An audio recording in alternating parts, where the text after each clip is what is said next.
Hello, everybody, and welcome to another episode of. Oh. Oh my god. Every Okay, time, every time. And then we got Nix of the Vistani, our tiefling bard, played by Adriano. How you doing? I am doing great tonight. And certainly not least, we got Sir Asphodar, our silver dragonborn paladin, played by Erinox. Hello. Hello. Nice. So, what happened last time, gang?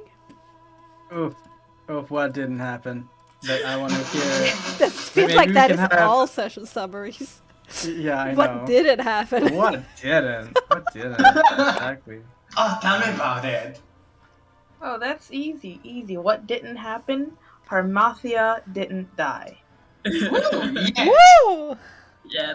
Okay, so we start with you guys like letting go of your immediate sorrows. Talk about what's happened. No one seems particularly happy. Illyria goes to talk to that out-of-shape guard that hyperventilates. He tells you that you and your group and a female Vistani that is purple with a rapier, and he wants to know who this person is because somebody else wants to know. I hope somebody caught that reference or what he wanted out of that. But that you guys went out into the forest and then came out with his corpse and put it on fire on top of a stick. And they were like, it's Saint Illyria. I mean, she would call for us if she needed help. Gotta let her be. I don't want to get into that. Saint Illyria is allowed to burn corpses now. Yeah, allowed to burn children. Yeah, they can burn. No questions asked. Mm-hmm. That comes with the sainthood. Yes, burning children. Saints are allowed to burn children. Yes. Mm-hmm. And then you decide upon together that you want to leave Alaki. And you want Kelvin to have his funeral Vistani style. And then a beggar approaches Nyx. You want to take it away, Adrian? A sweet girl, down in her luck, an orphan perhaps, or at least assuming such, suggests that, well, for trade of a coin, she will tell him what happened beyond the gates and the burning of Kelvin. And Nyx didn't think it was appropriate to talk about such things, either first in public or at all, and grabbed her by the scruff of the neck and in no friendly way dragged her to the burgomaster's house, or our house, and threw her inside and interrogated her. And it started rather poisonous, your conversation, or toxic. It was very toxic, indeed, especially with Hamartia's decision to just change immediately in front of him, and that prompted an attack. And then Illyria came in, and Nyx was all kind of spooked, and another attack, like kind of just attack, and which missed Illyria, but that kind of also just previously brought Asphodar out from putting Kelvin's body on the bed to basically join the interrogation, where it was touch and go. I have to say, more on the go than the touch. That the party was looking for some revenge, of whom Hamartia suggested she had an involvement with the killing of their recently departed friend.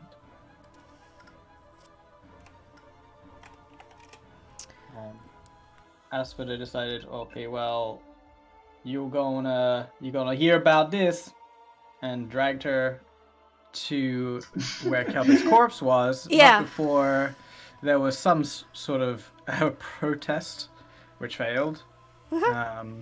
Something with a magical horn, in her true form. So we see Hamartia has multiple forms as a changeling, and it is not like a spell in nature. It is innate, natural.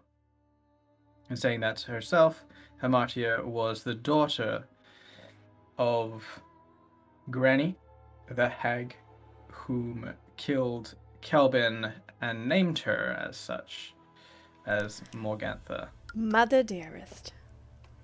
Mumsy. I love the sentence. You're Granny's daughter? Oh my god. And then, what the fuck? I heard you say it. It was amazing.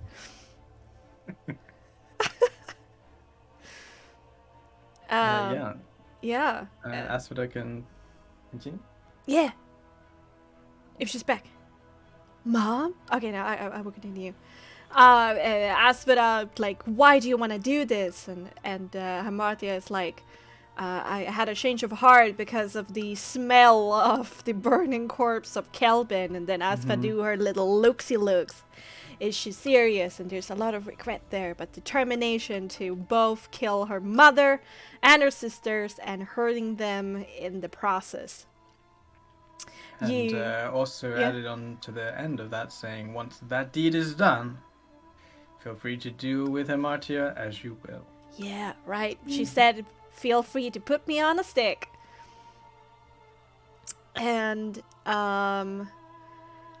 you guys, in the end, agree to this alliance, this shaky alliance, to do all of these things. If also Hamartia does not hurt the party willingly. We also had a really cool moment of Nyx opening up his third eye and trying to charm Hamartia to get some information out of her. But in the end, Hamartia leaves, waits for you all to leave Vallaki, and you go past the Blue Water Inn. Say goodbye to Danica and Irvin, you get your thanks, you get a present for the future.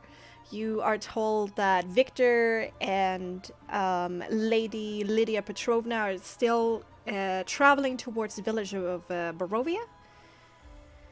And you tell her that Victoria is never coming back, and you pay his tab, and you give the wagon to Danica and Irvin. And Danica in return gives a raven feather to give to Davian Martikov when you find him. Hamartia, what happens when you visited Anya? Oh yes, I went into a lovely visit of my dear friend Anya. Mm-hmm. And when I got there, I noticed that the place was empty. So Yes. I sent my dear friend, my Marc companion, to scout there. And I found out that this place really is empty, and Anya's belongings, the most crucial belongings, are also nowhere to be seen. With that information, Hamartia waited for the rest of the party to finish up their business. Before that, she inquired through transforming into this old geezer that Anya is nowhere to be seen. No one's seen her in quite a while, and she was directed to the Tiefling encampment. But that's maybe her best guess where she is right now. Meanwhile, as for the Nyx and Elira went to I don't remember the name of the place. Oh shit. The shop? The shop. Where Father Lucian is. Oh the yeah, church. the St. Andrew's Church. Only asked when I went inside, though. Mm-hmm. Yeah. Yes. I For don't. Asphodel, since I don't think Arrow. Yeah, I don't really feel Arrow's back, qualified surmising that. Oh! Arrow. No, Arrow's Yeah. back. Arrow, do you Yeah. want to tell us the very fun conversation you had with Father Lucian? Yeah, of course. Let's see. What did not happen in the Father Lucian. Very simple. Uh-huh. What didn't happen was "Aw, how sweet! Thank you." That did not happen. Well, what happened was Father Lucian was like, "Oh, Asphodel, I know you love the kids, but we can't find them. I know where they are." "Huh? Oh, that's great, Asphodel. Oh, where are they?" "I took them." "Excuse me?"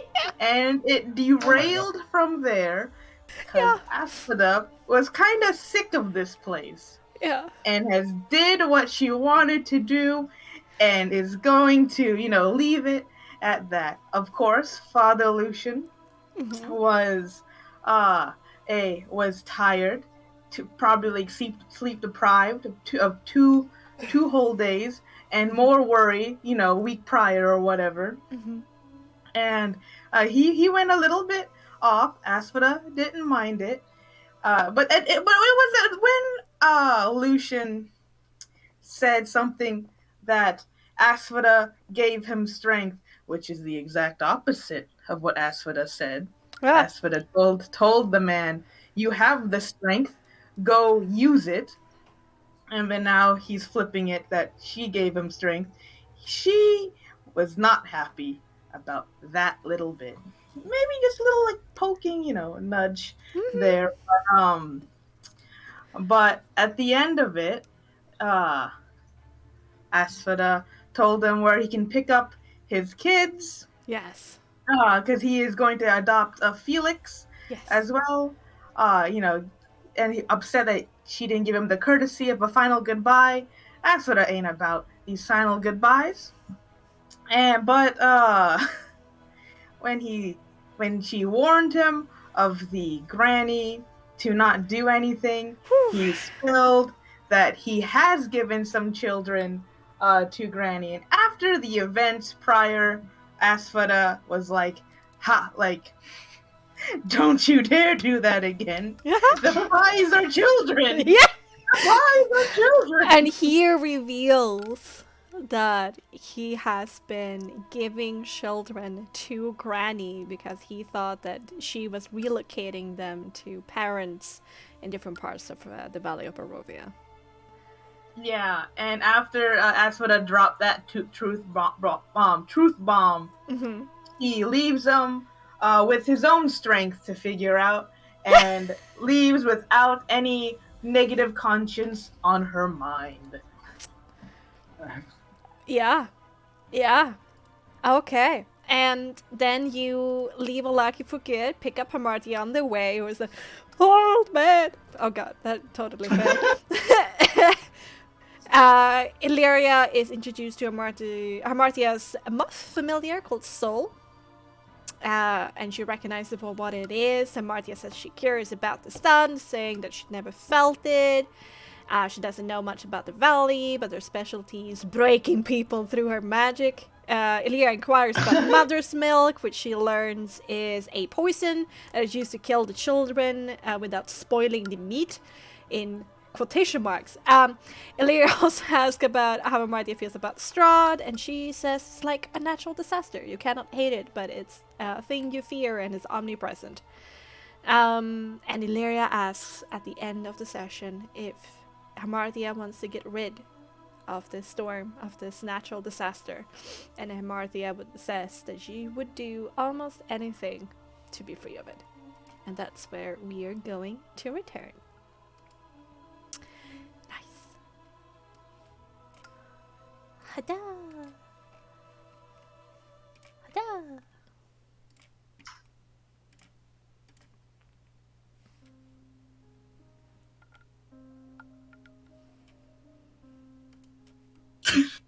Oh, God. What's happening now? I don't know. I think it's sort of like where exactly we want to pick up. Yeah. Well, Bexxy would usually do a re-intro.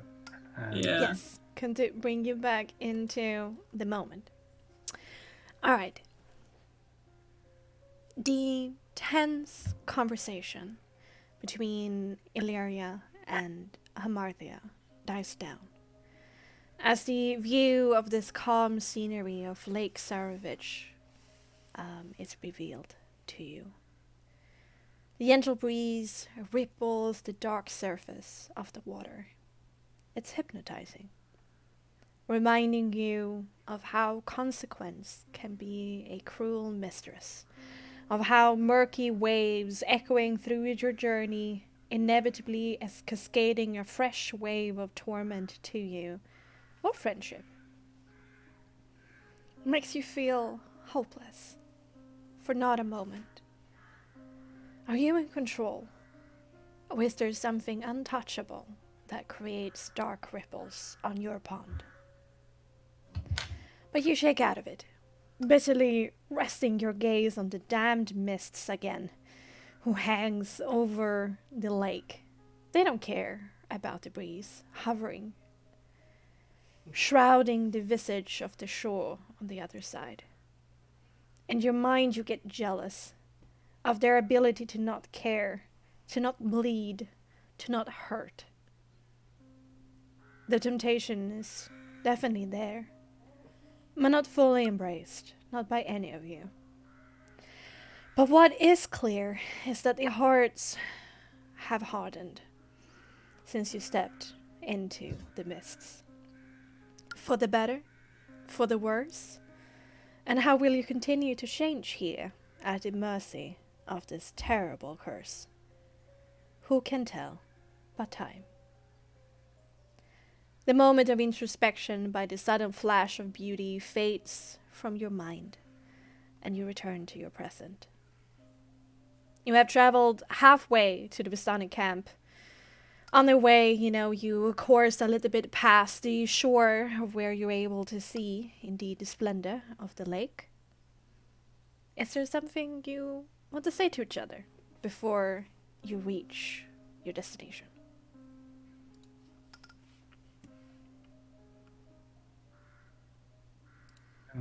Nix is actually... He's gonna hand the reins over to Asphoda at the front of the car as they're sharing it. Mm-hmm. Since we're on the road, there's no where to turn really. It's pretty straightforward. He's gonna take out his book. And he'll start writing in it. Okay. As Asphoda takes the reins from Nyx, she asks him, "Do you have that pendant that you found my note in?" Oh yes. Thank you for sending it. It was not the friendliest of ravens or birds, but nevertheless, it helped not worry about where you were. And he reaches in his pocket, barely looking at her, and sort of hands it over. Okay. Yep. She takes it, kind of looks at its design again before pocketing it. "I met that undead, the one with the ruined breastplate that we encountered on our way to Vallaki again." You went back to where we killed him?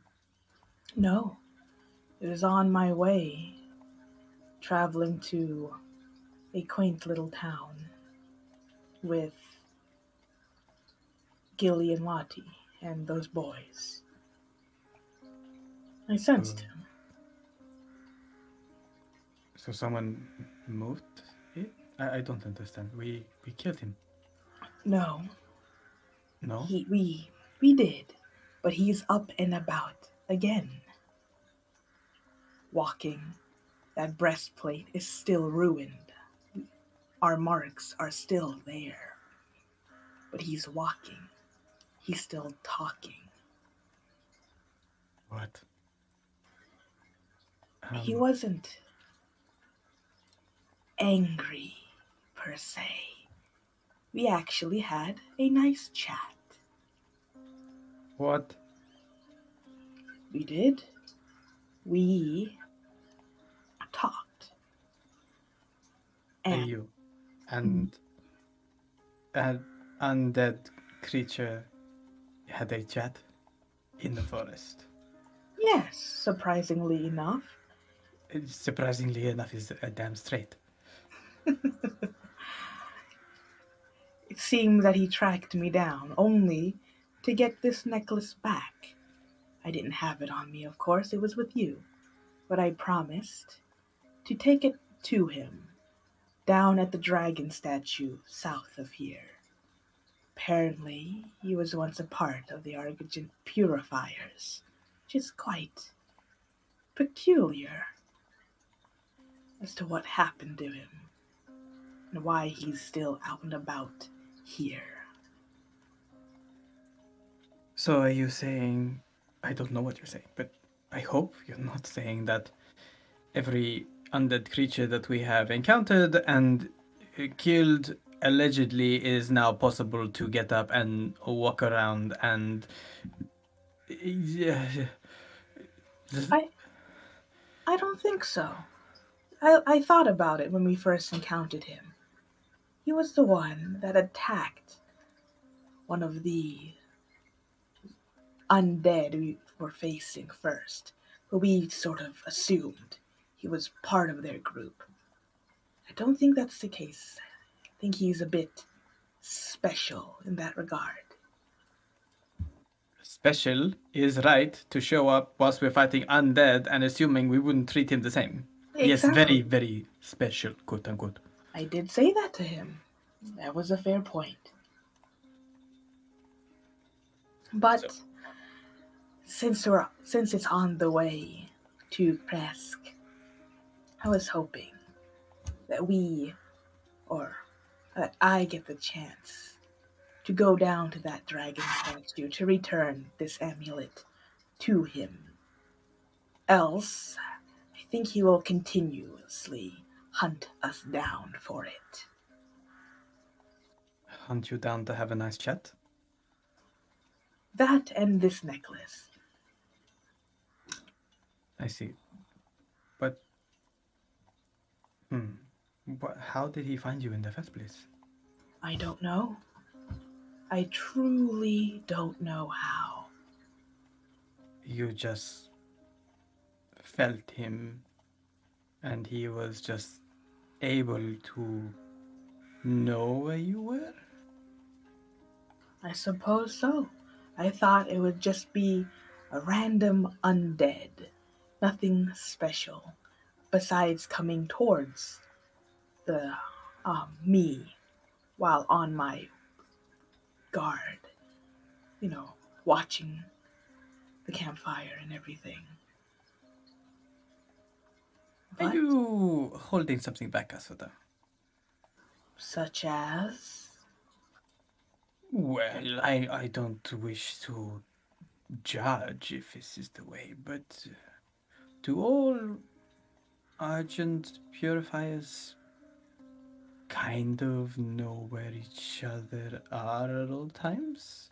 Like, did you have some sort of ritual where you kind of bonded with each other and now you got a little piece of them inside you? DM can Asphoda say that this is Whoa. completely false? It's like no, none of this happened, dude. Asphoda's knowledge, right? Yeah, I mean, to your knowledge. Okay. Asphoda quirks a hairless brow. And says, "Not to my knowledge, no. It was less of me sensing and knowing him was in my range, and more of there is an undead approaching. I'm going to confront it, and it just happened to be him." I'm concerned that such a creature could know where you are in the middle of nowhere. Exactly. And he was one of them too in a past life that managed to find his way into the mists and just couldn't get out. Mayhaps. Do you Could be know the him? case. I don't. I was under the impression that there was no Argent purifiers that had come into the mists, and you were the first, as per Strahd's wishes to establish some sort of political dialogue. I Maybe. thought so too, but that could all be fabrication, lies, who knows? But the fact that there is a dragon statue to the south, him with this older version of the Argent purifiers, asking me to go down there, knowing upon seeing my own amulet, recognizing it. There's something more at play, it seems. Certainly, if you have no idea that a presence has already been established here from your order. You would be correct. No idea at all.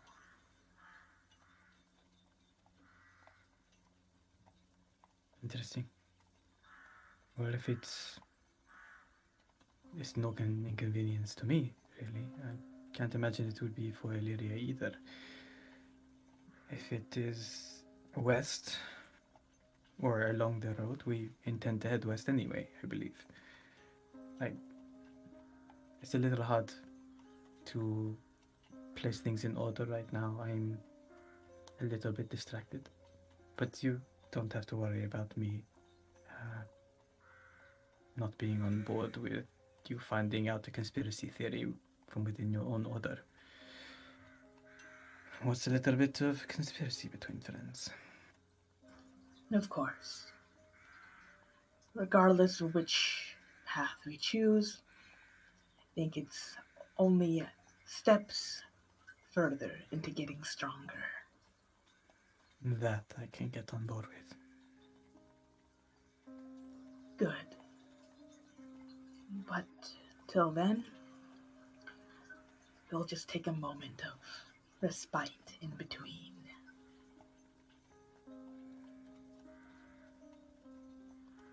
Nix nods and goes back to writing in his book. All right. Did Hamardi and Illyria listen in on this conversation, or did you talk about something? You go first. I mean, as far as like Illyria is concerned, I think she kind of like there would just be awkward silence, so she'd probably be able to listen. Yeah, the little doors between the wagon itself and the chauffeur position in the front has been like open, so you can discuss with the teamster. Yeah. Hamatia would probably hum us a little song constantly while chewing on some pocket maggots that she has. Mm. Slurping on them. Slimy yet satisfying. Oh, Eli, do you want some pocket maggots? No thanks, that's more Julie than Illyria. Oh god, no. Bat sausage 2.0. Yalos. And she slurps one. Please don't, oh god. Okay, alright, so Illyria is in torment. Back there I in don't the know, I wagon. think Illyria would decline, but wouldn't be as horrified about it as I am. Okay. It's just that Wow. me as Julie is absolutely horrified by eating maggots. I'm sorry. What kind of pocket mushrooms? You get pocket maggots. Oh my god. Wow. Alright. And you continue on with your journey in somewhat silence, except for the slurping and chewing of maggots. And the scribbling of quill on paper. Yes. I'm sorry. It's okay. Alright. And about 20 minutes later, you approach the Vistani camp.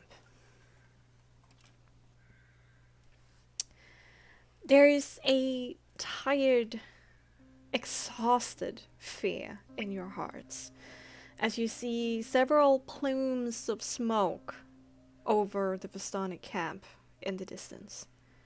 What in the world is happening now? You think to yourself. But Nyx quickly puts two and two together.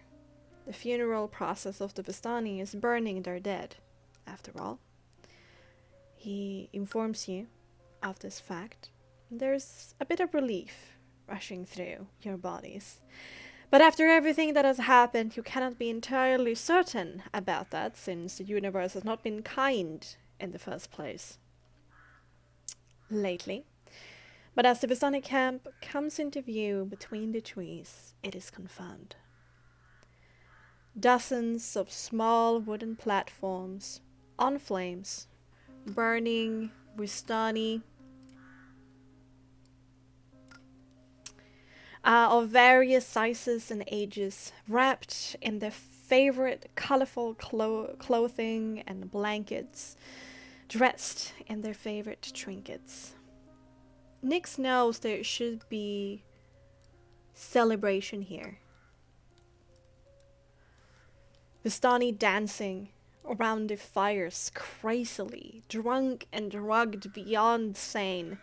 Music, laughter, storytelling of all the good moments that the dead have had in their lives and how they impacted all the living Vistani.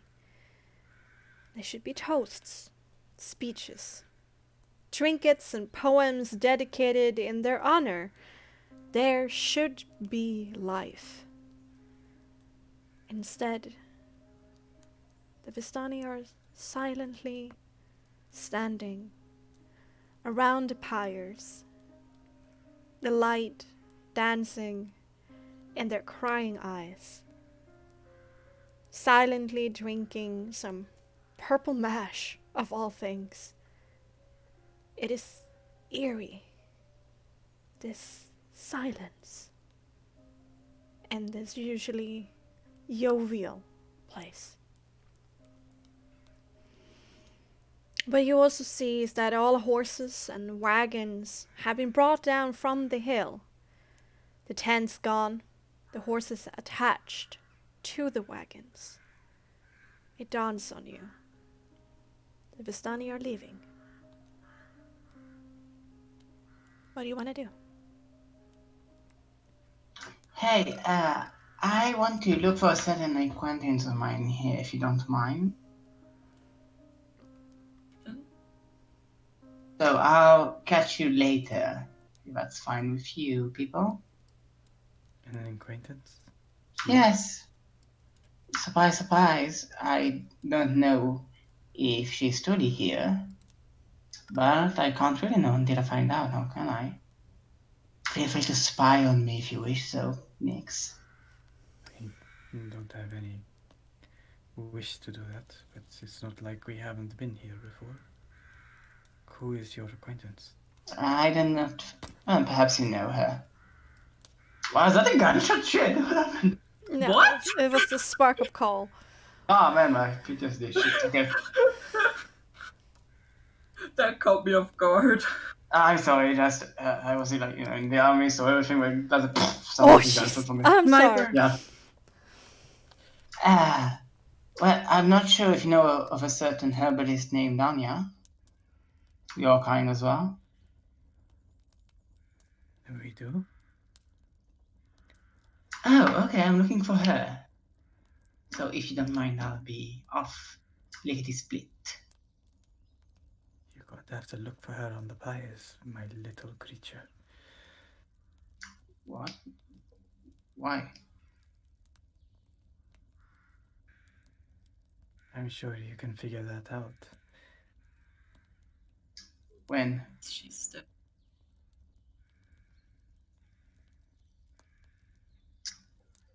When? Well, yesterday. How? As you can see here at the Vistani camp, there is a funeral happening. No, fine. What? There is not just one pyre, but many. This once full of life camp, albeit abrupt and rude, did not deserve to have their number decimated the way it did. What happened? A single man. Oh, I'm going to Man- insert. Go ahead. I'm gonna. Can I? Is it lying to me? Is it trying to make me feel bad? Alright, let's do an empathy composure. Okay. What's my empathy? Oh, I'm not an empathetic person. Shit. No, Oh, it's actually interesting. And by now, a short rest has happened. Amardia. Hmm? A short rest that you asked Oh, for. cool. Yeah. Cool. Yeah, I got sprayed with poison. Yeah. As things happen. Empathy.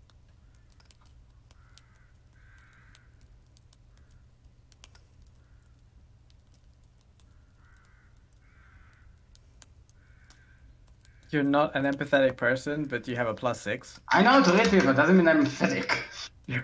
I mean, Well, sympathetic and empathetic are two different things. Yeah. Empathetic is. Yeah, I'm not sympathetic. My apologies. You gather that he is trying to make you feel bad, but he's not lying to you. Oh.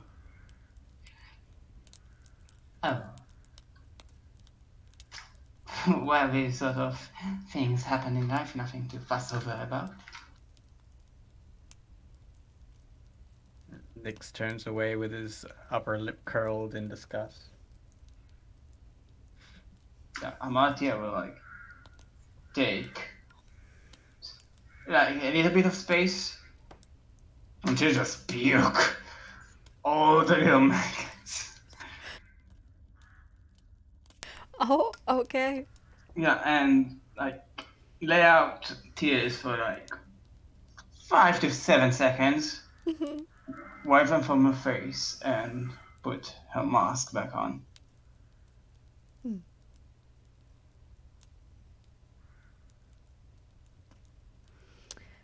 try to do that out of view or You can see her running 15 meters in the direction of the closest wall, and then she just goes "Bleh!" as it happens. You definitely hear them. Ah, fuck. Amelia for a moment just kind of looks at this and just instinctively wants to ask if she's okay, but then remembers, being involved in burning their friend and all, and decides not to.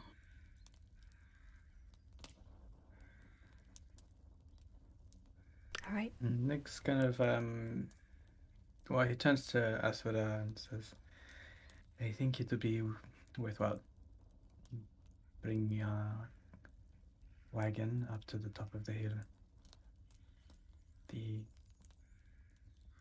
It's not going to be very elegant if we carry the body of Arabelle over our shoulders. Asada nods her head as she makes the horses go up the hill. Okay. You walk past the funeral pyres that have been set down here in the flat meadow. Head up towards the top of the hill where it is now empty, but for dirt and mud and sand. Signs that there was once life here. As you make the climb, you pass between two of the wooden hovels of the wood elves. There are quite a few of them outside, standing silently, watching the fires, watching you. One breaks away and catches up to you. And you see the sight of Casimir, who usually never leaves his little house.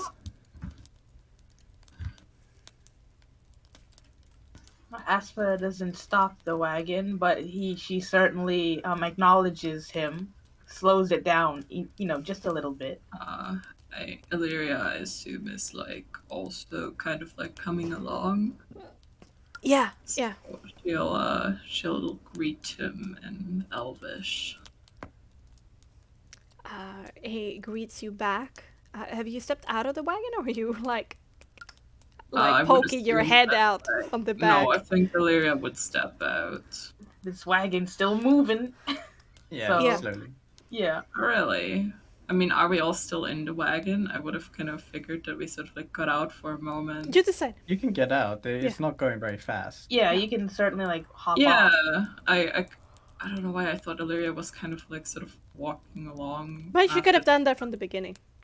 Yeah. From entering the space. Absolutely. Yeah, like I think like we got out and then we had like this whole exchange about finding Absolutely. Okay. And Casimir kind of link up with you, walking up there, gives the wagon a little bit of a look over.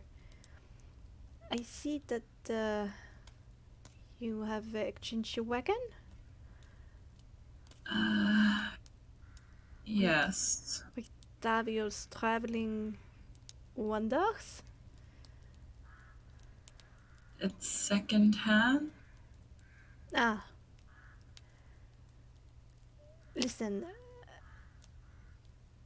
Do you know who is going to be our new jailers? No?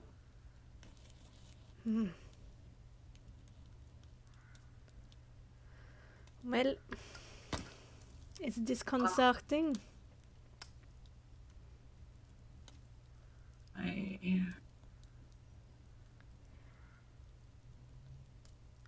We did another mistake, Lyria.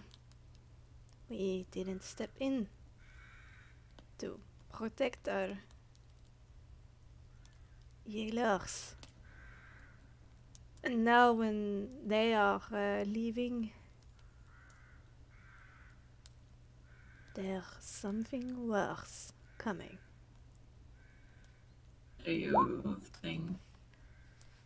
What do you think is going to happen to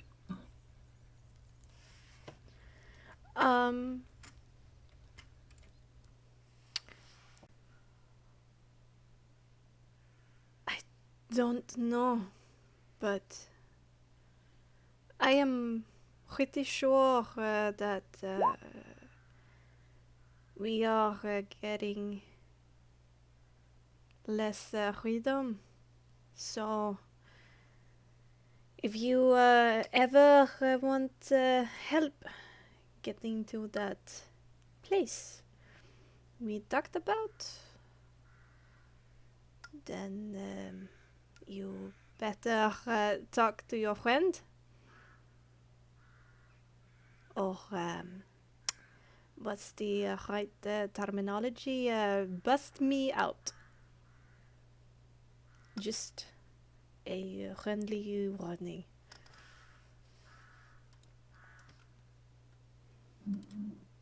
the rest of you, like?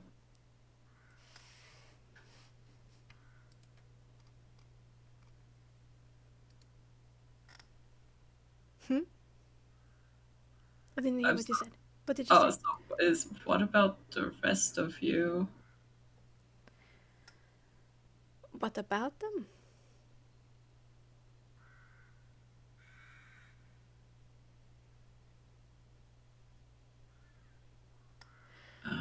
I can assure you that the dungeons of Ravenloft or being dead is a worse fate. If you would play with fire more. I'm kind of confused as to what he's trying to say. Sorry. I know. he is warning you that there might be a bigger and badder jailer since the Vistani are leaving. Yeah. And that if you want him as a guide, then you need to be prepared. You need to prepare to perhaps do something if you want him as a guide. Or talk to So, your friend about it. with friend, is he implying my friends or No, your friend. my friend? Huh? The face in the bats. Don't know. I have much more to bargain with.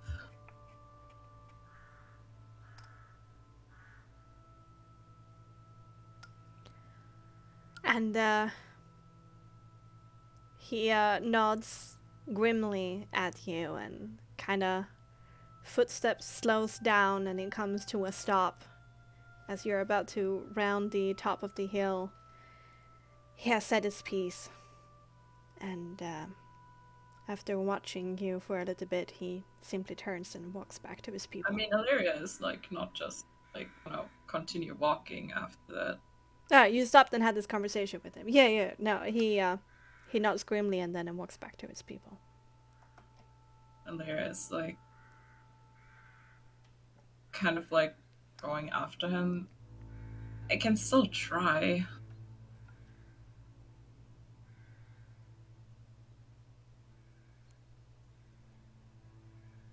He kind of gives you this flat look.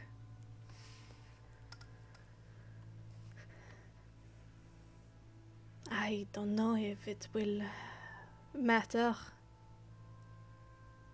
but you do what you think is best. You could.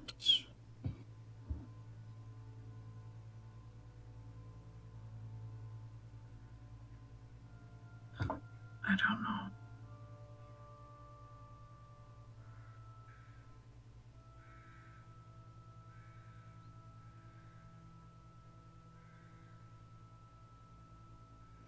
Seeing your silence, he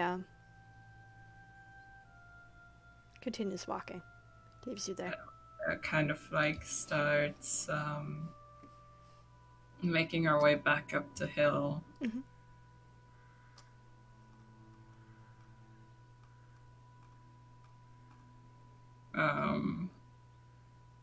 Just catching up with the others.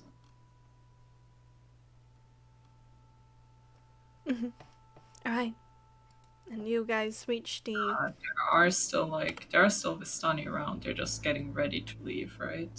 Oh no, they have already packed everything into the wagons. The tents are all gone. This is just a... Yeah, but like there's like still people around. Yeah, down underneath on the Okay. flat. They're all saying goodbye to their loved ones on these funeral pyres. Oh, I thought they were at the top. No. Because I I think thought we the need to go to the fires were- place where the Vistani were. Yeah. Oh, I thought we were kind of going to the funeral pyres.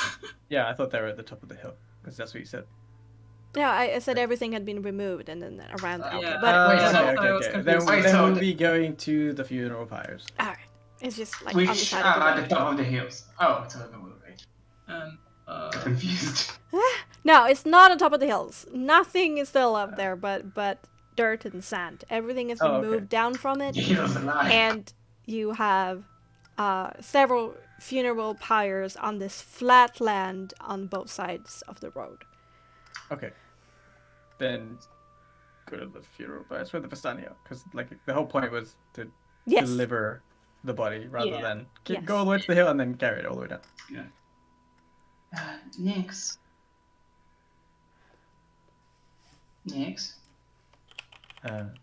He kind of looks down from the front of the cart.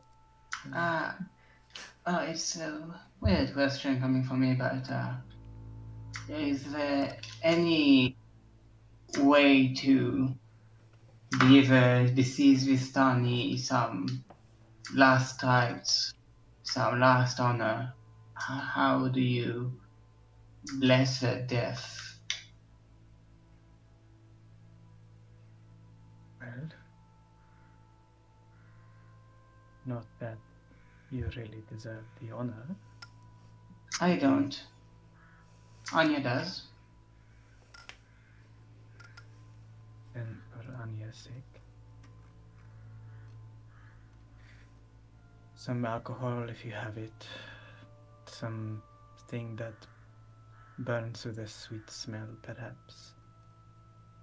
Fragrances are usually put along with the pyres so that it doesn't smell like burning corpses. Stories, poems, something personal.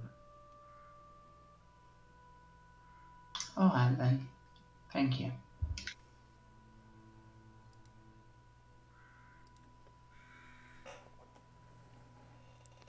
We'll try and look for Luvash amongst the Bastani. Yeah, he and Aragol are kind of standing together, kind of the center of the whole thing. See them walking between pyre and pyre, offer words, trying to honor the tradition of storytelling. And but they see you, and before they reach their next destination, they take a break by walking up to the wagon. Aragol says immediately, glad you can join us. You're welcome by our fires. Just put the wagon where the other ones are, and I don't think I need to say it, but... And it kind of turns to the rest of you. Remember to be respectful. Illyria looks towards Asphoda. Asphoda doesn't look at Illyria. She simply looks right back at Aragol Luvash. with Luvash and Ergel. This was Luvash talking. Luvash Okay. and okay, they're both there. Oh, but she looks at Aragol Yes. and just quirks like a peculiar like brow, but doesn't say anything. Luvash is more quiet. Some heavy rings underneath his eyes, and he kind of says solemnly, "Thank you for coming." We actually... And Illyria just kind of looks over to Nyx. Nyx hops off the wagon and, taking cue from Illyria, looks to Luvash and says, "It is the Vistani way to say goodbye in such a tradition, is it not? And we wouldn't miss the chance to say goodbye to our loved ones. And as such, we continued our diligent efforts to bring you peace, Luvash, and have managed to find the body of your daughter so you can say goodbye."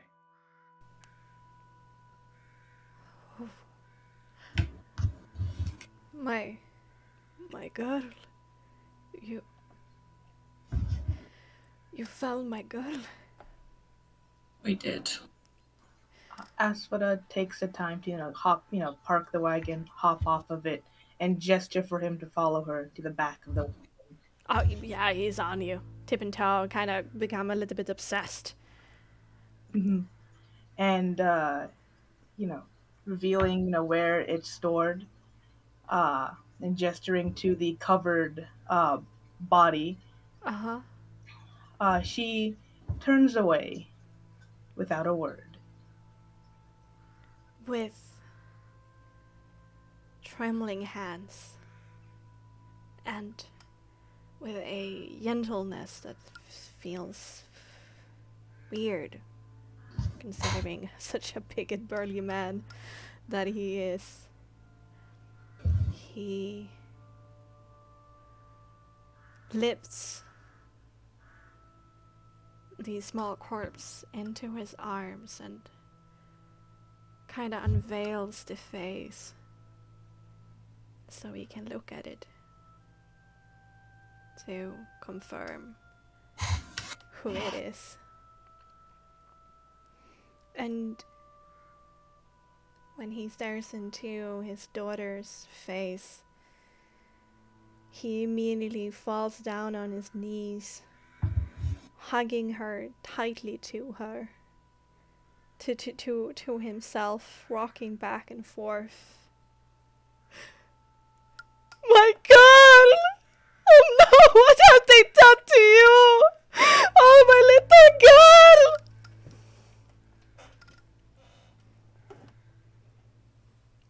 And will probably do so for some time. Next, we'll turn to. Sorry. Oh no. I'll say mine quickly. As Luvash is having his moment, Asphoda will take the other covered body, much smaller than Luvash's precious girl, and just hold it in her hands, her arms, waiting. Next, we'll nod at the inference and turn to Aragal, since Luvash is unconsolable, and says, "We have also experienced a loss amongst our numbers, and we would appreciate the opportunity to say goodbye to him in the Vistani way, if that would be okay with you."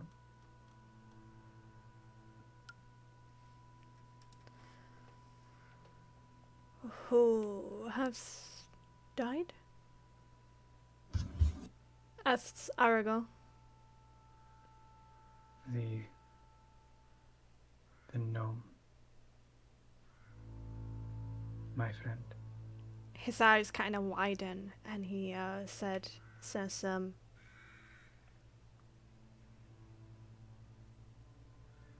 your friend helped us find Arabelle and bring her killer to justice. We will bestow all the honor a proper Vistani would get unto him. I need another pyre. Would someone help me? For an honorable Vistani.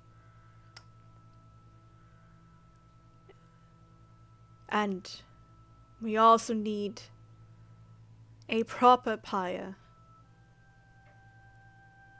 for our kin, Arabelle. And there are a few able-bodied people who silently step out, takes axes with them, and head into the forest to gather the materials necessary.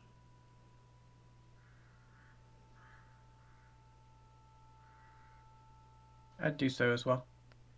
Right?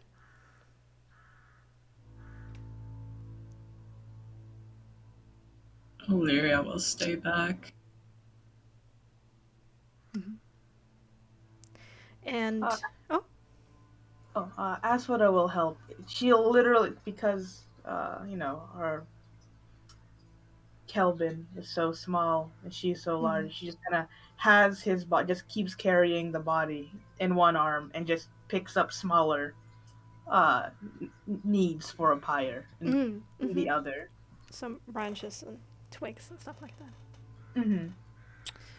And about half an hour later, the Vistani has helped you create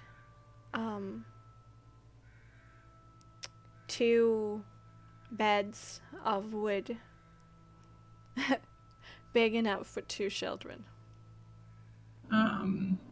In that meantime, does Argal also help? Yeah, he does. Okay. But he stays closer to the active funeral grounds, you could say, like keeping an eye on Luvash and the other people. So Valeria will kind of like make her way towards Argyle.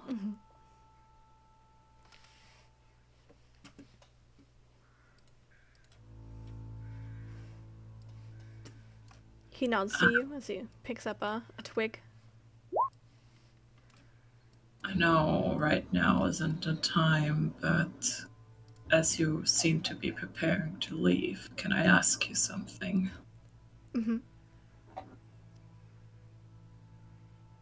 Yes. Do you know what will happen with the elves? Frankly, I couldn't care less.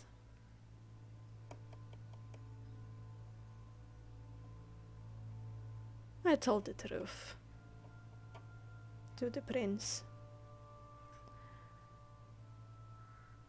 And whatever he wants to do with them, it's his prerogative. Of course.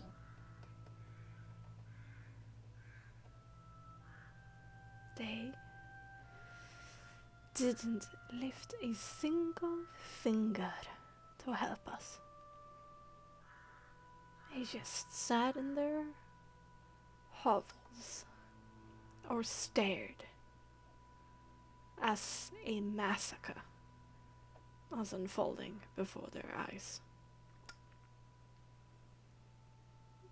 I do not have any sympathy for them anymore. Understood. And he kind of stomps off, a little bit angry.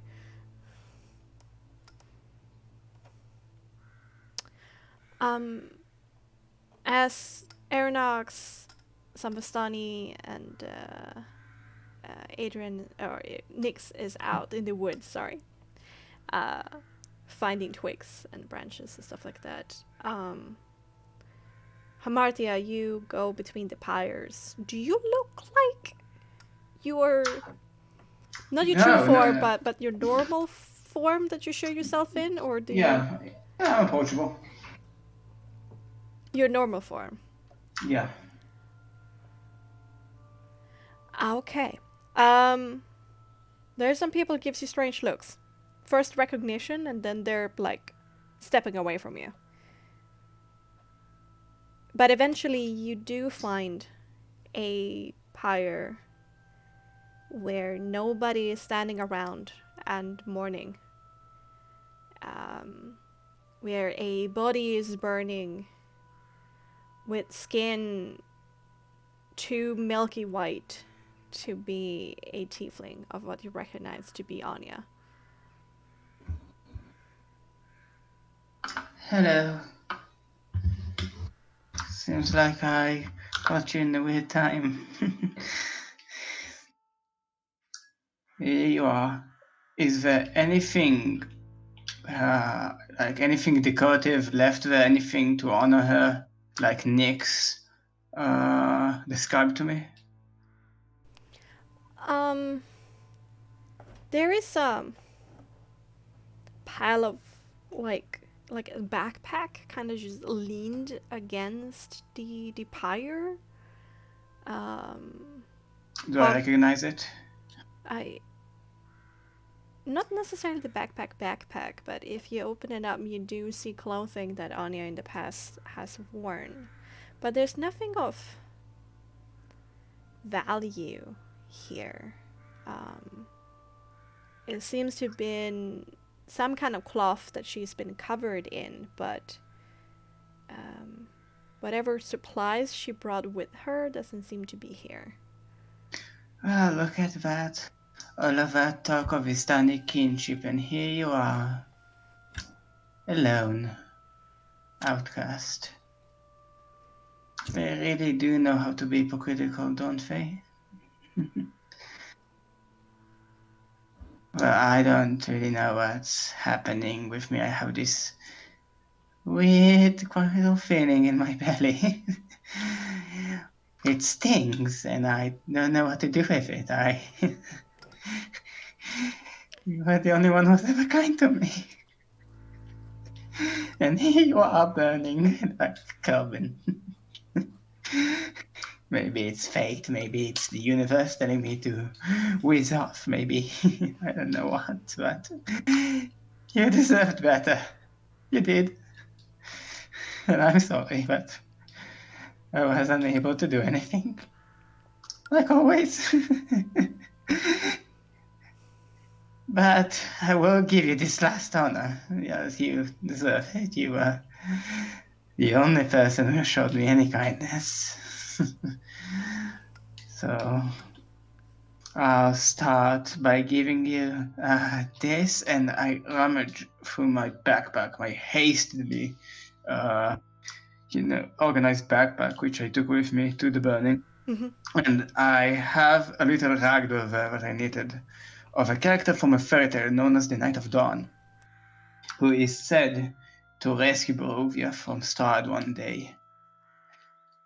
So I put it there as a token, and I say, well, I don't think I know what I have to do, but I don't think I can. I promise you one thing, Anya. I will do whatever I can to leave this place a bit better from what I found it, like you always said. And then I'll be seeing you, hopefully. Goodbye. I am going to miss you. Okay. Like a great tower, there's a shadow that falls over your head. You spin around and look up into Aragel's face, who is frowning at you. Can I help you? Her eyes are still wet. It's very good that she got somebody who shed tears for her in the end. But I think I know you.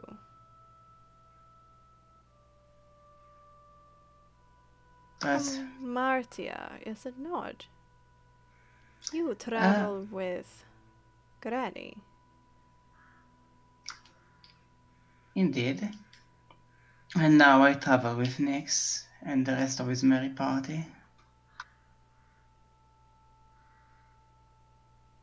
You sold pies to us. If you're worried about my death, I can assure you that it's already coming. You have no need to hasten things.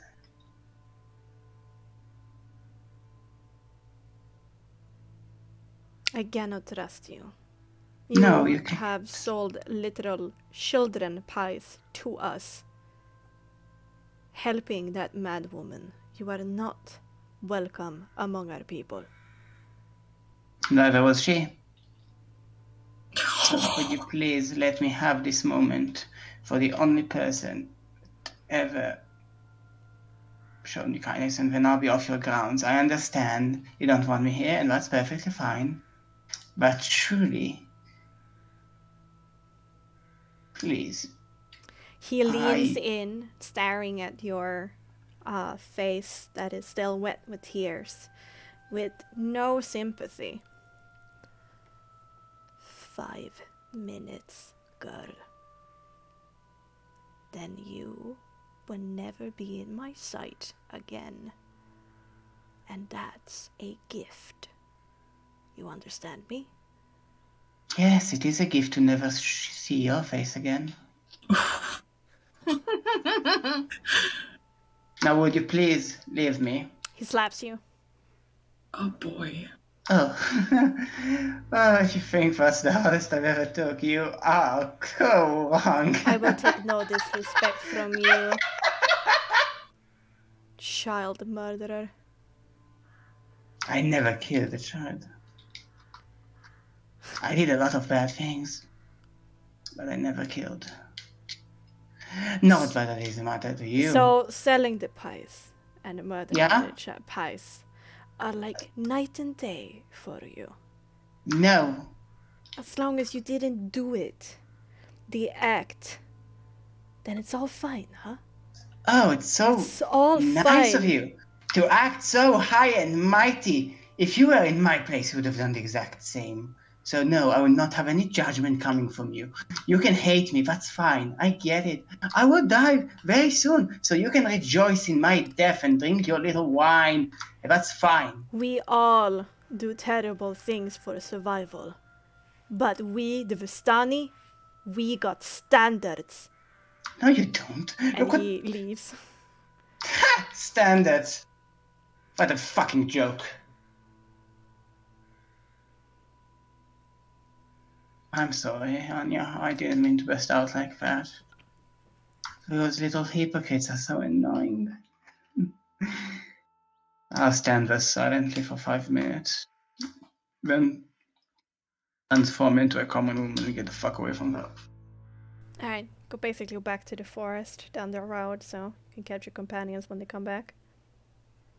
Yep. Woo! I Okay. think Valeria snuck off. Uh-huh. To where? Just somewhere where nobody can see her. Just Okay. like Just probably into the other the side of forest, people. but Yeah, just into the forest. but where they're not gathering twigs right now. Okay. Yeah. What do you do there?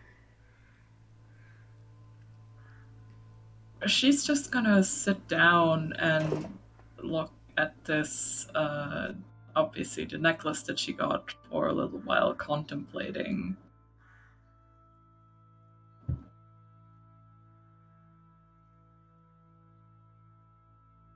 Oh no.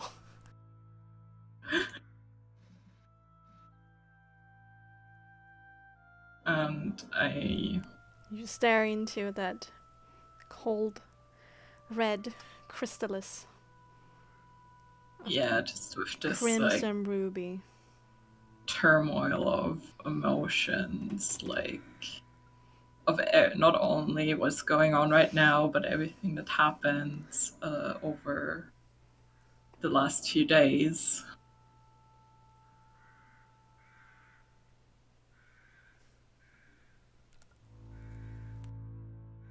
And I think she's just gonna sit there doing that for a while. Alright. So you would probably come back, find Illyria missing. Yeah. As I said, half an hour later. Yeah. You finish these 2 wooden altars to Calvin and Arabelle. Luvash is still hugging the corpse of Arabelle tightly and weeping to himself, but at least he is not lamenting anymore. He's quietly sobbing to himself. And next, do you want to take charge of like how the little process looks like, or do you want Sure. me to do it? No, I'm happy to do so. Mhm. At least for Calvin's, but presumably it's going to be more or less the same for Arabelle. Mhm. Okay.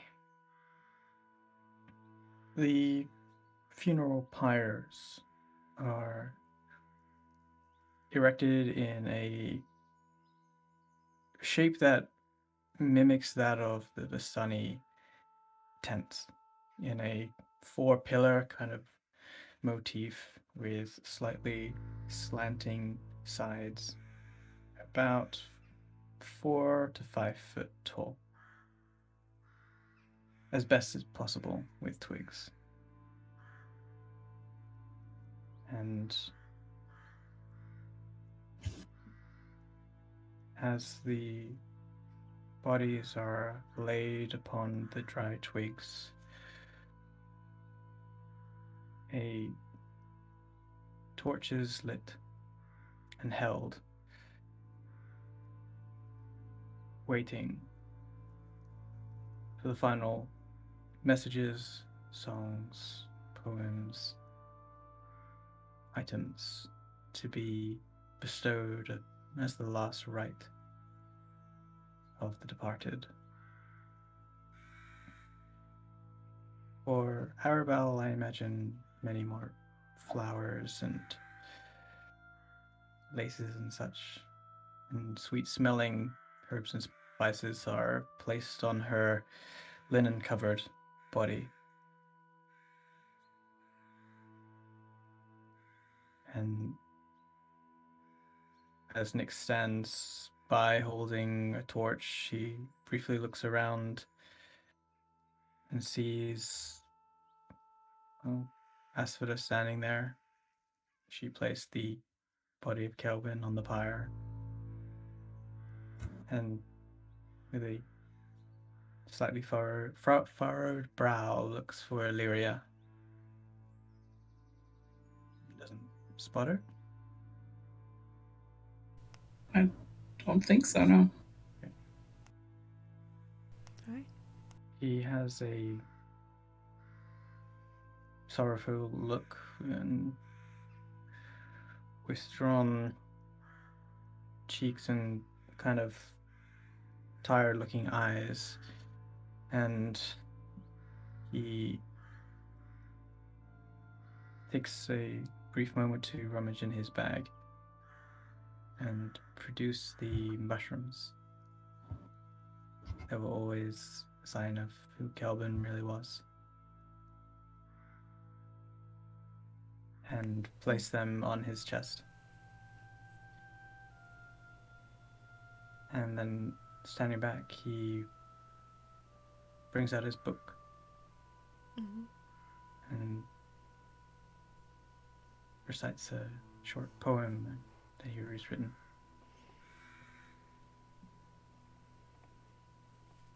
Farewell, my friend. You are leaving. It's time for you to go. Your friendship was everything, and I will miss you so. We shared so many secrets, and you brightened up my days. You brought me so much happiness with your kind and carefree ways. You lifted up my spirits when I was feeling blue. No matter what was happening, you knew just what to do. We ran between the taverns and walked within the mists. Ate mushrooms from the forests and drank until we were pissed. Through all the ups and downs of life, the good times and the sad. From the day we met to times in the fog, the best friend I ever had. And Boreas is here to take you home. Now you and I must part. I shall miss you now and forever. You will live within my heart. And to your soul, this I vow, the guilty I shall find, and avenge your brutal end, and pay them back in kind. So goodbye, my friend named Kelvin, the catalyst of this new war. Sleep sweet eternally. You deserved far much more. And he will light the pyre. I'm not crying. You'll cry. Yeah, I'm not crying. All the inspiration. Wow. Yeah, I was about to say.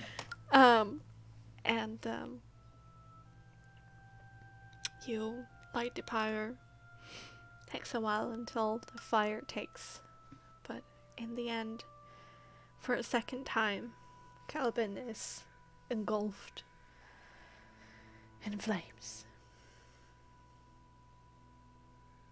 The flames rise and are mirrored in that of Nyx's wet eyes, matching the fire burning within him. And then it comes Arabelle's turn, and Luvash with his voice sick with tears, tells this little story of how it was late one evening and he went outside to gather more firewood with his axe, and she wouldn't have it any other way than to follow him, despite the late hour, and no matter how much he asked her to not, she was too stubborn. She wanted to help him out. And he showed her how to swing that axe, but she was too young to really do it well. And she started crying, and Luvash comforted her, saying it was all right. And he ends the story by saying, and she said,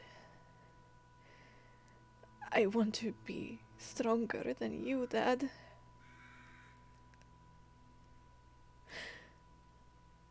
I didn't know what to say it back then, but I will say it now. My sweet Arabelle, you already were. You already were stronger than me. And he starts crying again as he lights Arabelle on fire too. And there are quite a few that come by and say a few words of how they remembered Arabelle, and actually one or two Vistani too that come over to Calvin's pyre. They don't have much to say, but just standing there and showing their respect for somebody who helped the Vistani. And with that, we're going to take a short break. Oh, I want to kill that fucker so hard! Thanks, Oh, Marc. fucking hate him! Fuck the Vistani! Fuck all the Vistani! The Fuck! thick hypocrisy of Aragal. Yeah. Son of a bitch. Yeah. Yeah! I want to kill him so much. I was like, if he did anything more than slap her, she would have fucking murdered him. Right then. Yeah, honestly, I would be Well- here for that. Heck, if a fight broke out and Illyria would find out before she fucked off, she'd totally be in for that. Apparently his standard is The children. Vistani were always like such fuckers. This group had been, yeah. Yes, we care for each other. Except that over there, yeah, fuck her. Yeah, So, it's yeah, we don't give a different. shit about. Well, Anya was always an outcast anyway, so. But she did sell her soul basically at the end. Yeah. Yeah. I don't know what happened. Well, you don't know that yet. No. But I'm sure. So I'm sorry, Illyria just ran off, but I felt it was appropriate. No? Yeah, fuck the Vistani. Yeah, hashtag fuck the Vistani, everyone. I mean, there are some Vistani I'd fuck, but that's not the point. Yeah, I'd fuck a lot of Vistanis. Yeah. Well, I will point out that apparently children and pies were. I mean, he said that he has done terrible things, but apparently He that's- enjoyed it. It was tasty for him. I don't see the problem. Yeah. We gave him fine for that. Okay, anyway, let's refill our glasses, I need to vent. I need to do vent. some because stretching. I need do more some- tea. Yeah, Tea. go get some tea. Because I have a feeling Tissues. there's Yeah. gonna be there's gonna Oh be yeah, that's how Illyria gets back. Yeah, no, I hope that was as touching to other people. That wow, what a poem! yeah, that was Wow. Mwah. Wow. Fuck, I'll go for son of a bitch. I want to see him on the fire. Doesn't-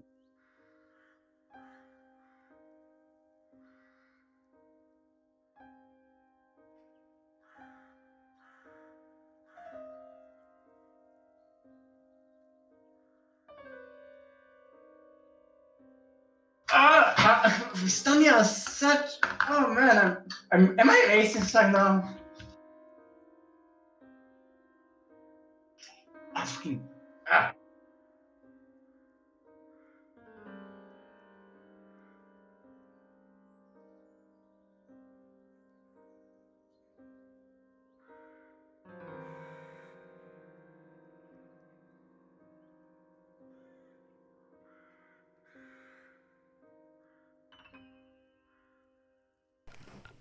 I mean, Anya was half Vistani, Nix.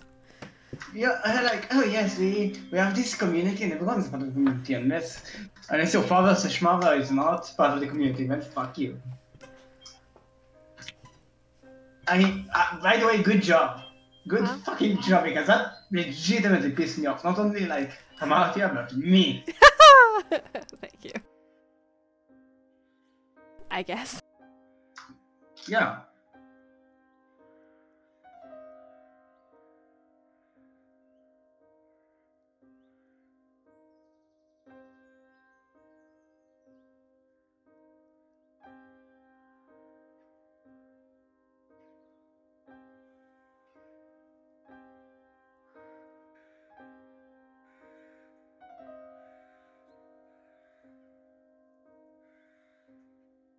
Yeah, okay, I'm back. Yeah, fuck you. Welcome back. Wow. I'm just mad. I need to defend it. What are you mad about? But I will go being a bitch. Hey man, you're just like joining and I've experienced this. This has already happened. The rage, like, yeah, Aragal and that whole thing. They're so hypocrite. well, yeah. There's more to than just he's not just a hypocrite. I But, mean, ultimately, yeah, but yes. We have. I don't know if you've like caught the previous episodes. Maybe, probably not for the best. I don't know. But I didn't know there was like a thing called Frostmark until Bexxy like joined Okay. Caution of Sido. Okay. Oh, So what Nix Do you have was money? actually. Do you have money? The Vistani here exiled Nix from their camp because he disagreed with them being in cahoots with Strahd, and that they were inciting a war with the Villaki folk, and they were becoming they were just perpetuating the problem, rather than what Nix has always felt, because he's not a true Vistani, but he's always felt like the whole core principle of a Vistani is welcoming and no judgments, and just like we're just here to drink and have fun, and the life of a Vistani should all be highlights and no lowlights, but they were making a shit ton of lowlights, and fuck you for doing so. So the whole principle of them doing that, he basically was excommunicated, and even though they did that, then he was like not allowed to enter the grounds. He still decided to make good on the previous arrangement of finding Arabelle, or her fate, and when he came back and the number were decimated, the Aragal was like, well, there's too few of us to call a tribe anymore or call in a camp, so you're not exiled anymore, but because I can't be bothered to treat you as one, like fucking paperwork. And Nix didn't really appreciate that. He never agreed or accepted that. But his camp, his Vistani people, the Tsepul group, have a completely different perspective, although they still treated him as an outsider, so that's the history. Welcome back. So they've always been dicks here. Although They're he's just- such a dick. My god. Yeah. We're all in agreement that these Vistani, Yeah. whilst they have their customs and cultures, and that's something to be respected, because Nix is somewhat still, he was brought up in the Vistani camps. Mm-hmm. He is not really emotionally attached to these Vistani in any way. Does it feel like any resentment towards him? Oh, I don't know. You don't know. But They don't like him either. yeah. Good, because But- I don't like them as well. Fuck You them. also fucked off to the Protectorate with a letter that you shouldn't have taken for several Yeah. weeks, making everybody search for you. Hey, Hilarious. don't comment out on my mistakes.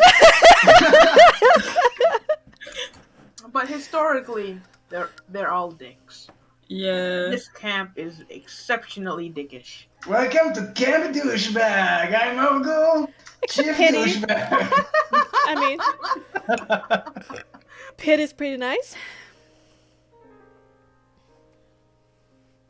Nothing is pretty nice. Okay. All gloom then. I have like I mean, we had wine, I guess, Yeah. at Sapool. You know, that wasn't shit.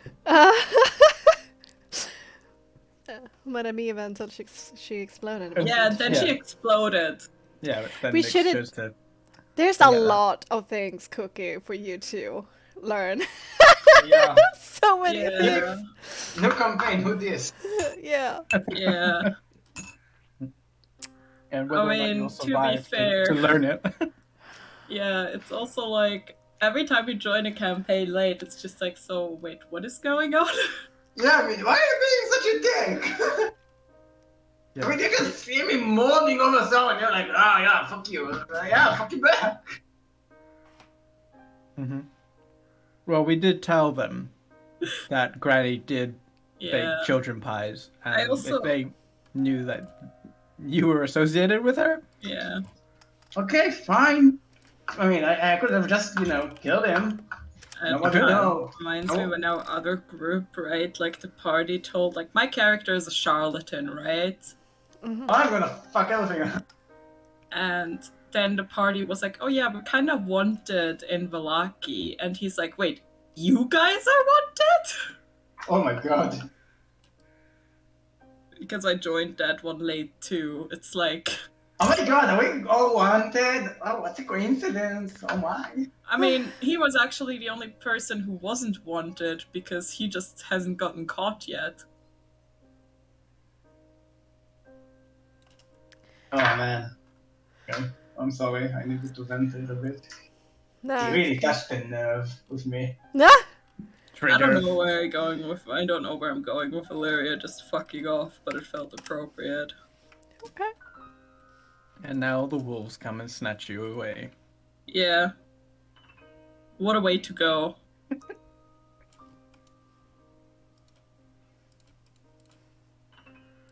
I was like, oh yeah, Illyria's about to do something dumb.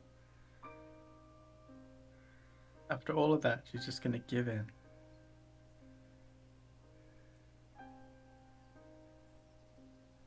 Yeah. Okay. All right. So, as you stand there, let's go. Let's bring it back in there. As you stand around watching the pyre of Kelvin and Arabelle slowly but surely disappear. Going up into flames and ashes and smoke into the sky. Aragorn approaches with a little wooden box. And with no fanfare, he simply thrusts it into Nyx's hands. Payment, as discussed, for Arabelle. If you need us, we're going to relocate at Serpool. And we're calling back most of the Vestani from the mists. And we are going to have an official funeral and a party for Madame Eva. In 2 weeks' time. I see. I will do my best to attend. I think she would have liked that. I would appreciate that you tell my kin at Sepul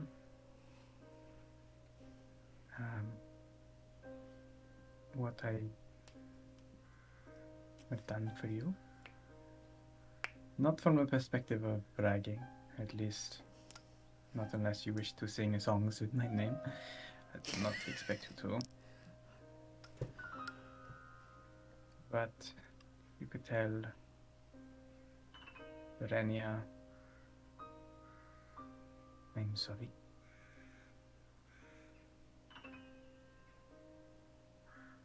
And tell Sophia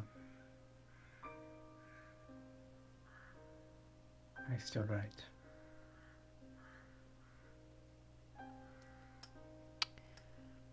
I will do this. Safe travels. And he nods to you all. And he goes back to his duty. Actually, he goes back to Louis's side. Stands in solidarity with him. Take a quick peek in the box. You look onto two vials of liquid. One seems to be slightly green in color and seems very glue-like, very slow-moving, kind of slimy texture to it, whilst the other one is sheen, has like an oil quality to it, and pale black in color.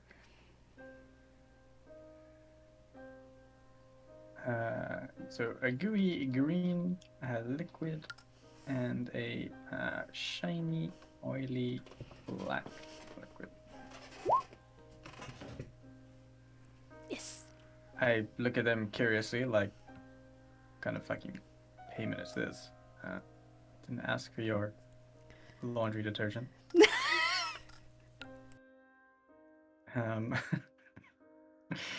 And he like quizzically looks over at Aragal and then kind of like shrugs. He wasn't expecting anything anyway, and just like, I guess, puts them in his bag. All right.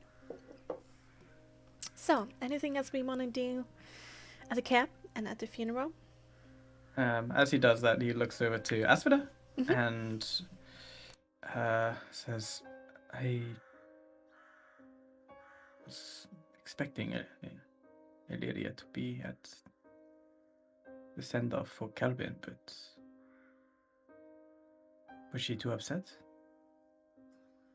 I don't know, to be honest with you. But you've seen her, right? She's somewhere around here? I went off to collect material just as you did. She might have wandered off herself. That would be just like her, but I am a little concerned.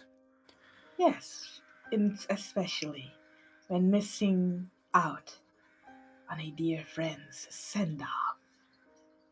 The whole point of us being here. Apparently, Calvin didn't mean that much to her. Apparently. Maybe his death just didn't weigh in her mind as heavily as other things. Perhaps. It's all speculation. But I'm just going to double check here because I don't really know Protectorate customs. Does she? Would you? How would she? Where? The funeral process. Is it different? Does she make her own little mini pyre? Have like a little cupcake pyre and say goodbye, Kilpin? Is it very personal and private? How does it work? DM, how does it usually work? If you're meant to I don't think it's because in my because the way I'm envisioning it, it's like standard. There's a grave, we mourn and whatnot, but nothing like pyres, celebration, or Since anything. dwarves are kind of setting the cultural tone of the protectorate, I'm actually pretty sure it's pretty mausoleum kind of thing, like being put into stone far underneath the ground. And like all your brethren is kind of like kind Yeah. of like a soldier sending them family, off. yeah, like quiet. a family crypt kind of deal. Yeah. And then a dwarven party afterwards with a lot of ale. Yeah. No cupcakes. Asphodel says, nothing of the sort like that.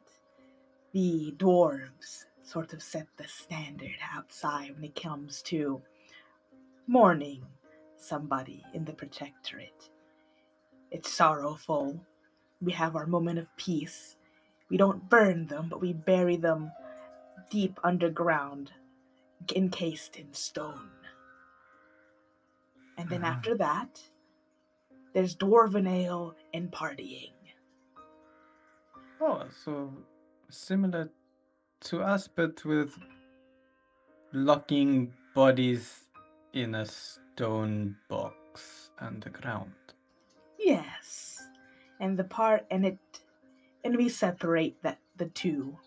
First, we cry, we be silent, respect the dead, and then right afterwards, you turn around and enjoy the flow of ale. Whatever. To remember them? Yes, enjoy the good times in their honor. Well, then it's not so different. Yes. Which begs the question now even further. If that's how it's done there, we don't do anything so unnecessary as building a stone structure and putting dead people inside it, but still there is drinking and attendance. But so if she's not here and she's not doing some sort of mini cupcake funeral, where is she? I don't know. Then I think we should find her, because We should. despite the passing of our dear friend Kelvin, she still is a person of key interest for Strahd. And if we are to bring around his downfall, she must play her part. Asphoda just kind of, releases a long breath through her nostrils, but you can tell it's slightly strained. As she says, she has a part to play, but I don't believe she's very good at playing it. I have been noticing that too, and I've been a little distracted. But now Kelvin has been properly sent off. It gives me a little bit more headspace. And I am wondering if she is going through a difficult process herself. And whether or not this persona she is playing is not merely her own way of expressing the difficulty of understanding this position she's in. Personally, if it was me and Star came to me and said, hey, you remind me of my dead squeeze, and I'd be like, excuse me? And then if he was coming all on to me and says, I will give you literally anything, I would still be kind of grossed out. Asphoda has like a sudden flash of ooh when you say dead squeeze. Like that terminology in of itself is new. Yeah. In describing something like that. But she shakes it off. Yes, that would be an appropriate reaction. However, Illyria is a foolish girl. She's young and manipulatable. But how are we supposed to know how she copes with such a preposition? And something more interesting for you, as for that. The necklace around her, neck, is actually a direct communication device to Strahd. Asphoda just kind of blinks and looks at Nyx. He gave it to her. When? At dinner. Don't you remember? She's been wearing it since then. No, in the stables when he revealed. Oh, in the stables. In the Yes. stables, apologies. Well, when he revealed herself to her in the Blue Water Inn, and then she came at me saying, "You're trying to kill me, you're in cahoots with Strahd, and how dare you?" And Nyx was like, "Excuse me?" Nyx is me.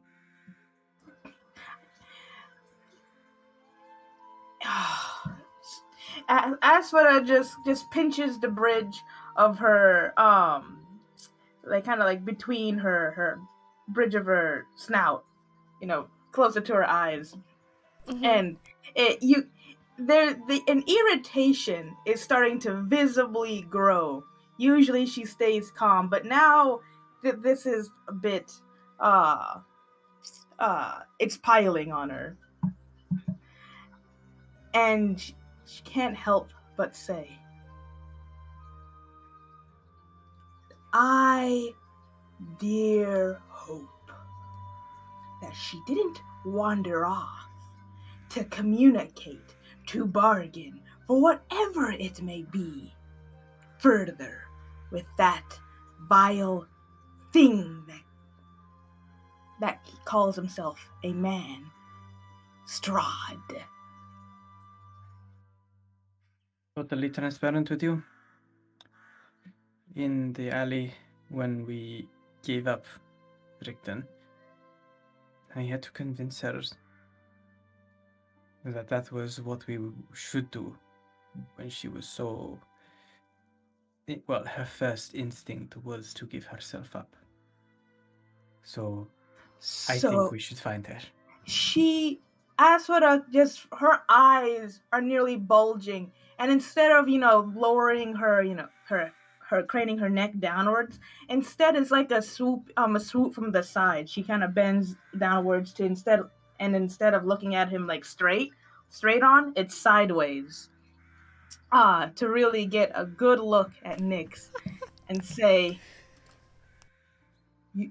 so she lied to me that she wouldn't do it as I thought. And she is going to storm off into this forest. All right. With as she pulls her sleeves up. Okay. And Nyx goes, wait, what? As for the wait, Hamatia. Hamatia, you're standing at the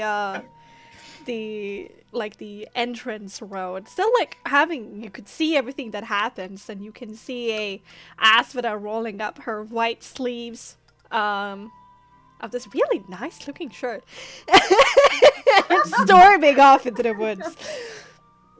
Ooh, are we going to kill something? I don't need it right now. What did Hamartia say? Are we killing something? In spirit we will!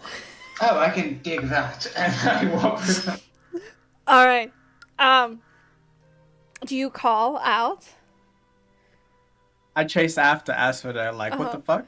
Like, excuse me, what? What's this lies? What? Asphoda, wait! And she's like power walking off, like all harump, and Nyx is like much smaller, and he's like, no, wait, what? Hey, talk to me, what?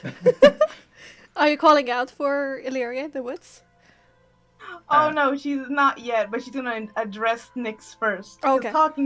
Because addressing Nyx is much less effortful than calling out to Illyria. Fair. And she says to him as she's stomping into these woods. I talked to her earlier when she told me how in the world did Vallaki remain standing. Told me that there was a bargain that she bargained off Van Richten for this. That not a single thought in her mind would she ever sacrifice herself. I had so much doubt in it. And I seem to be right in that doubt. How can I trust somebody to fight alongside them if they're so willing to throw themselves to gain nothing in the end?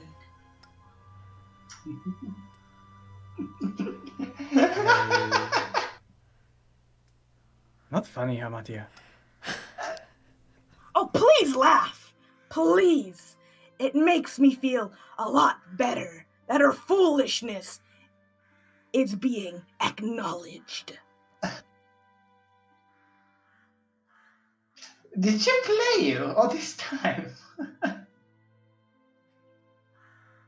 I mean, you guys do not know that yet, but if she did, that would be quite unwarranted, would it? Unwarranted, but I wouldn't be surprised at this point with her.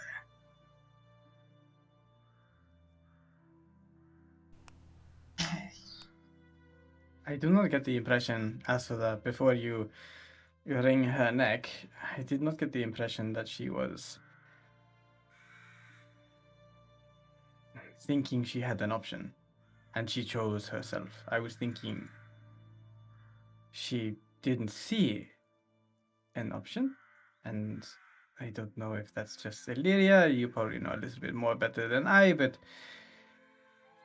she was probably thinking I could resolve this all if I just gave in. She may have been thinking about us and not herself. Well, Go on, Hamartia. it depends if she's a mummer or a liar. Well, Did she lie to you? complicated. Or maybe she lies to us. I am in no position to tell. But if she just lied to you, then the situation might be a little bit more manageable for you. But if she does lie to herself about all of this, it might not end very well for her. I don't think you're in any position, Hamathia, to define what kind of end is going to become of another. I'm in the perfect position considering I know mine.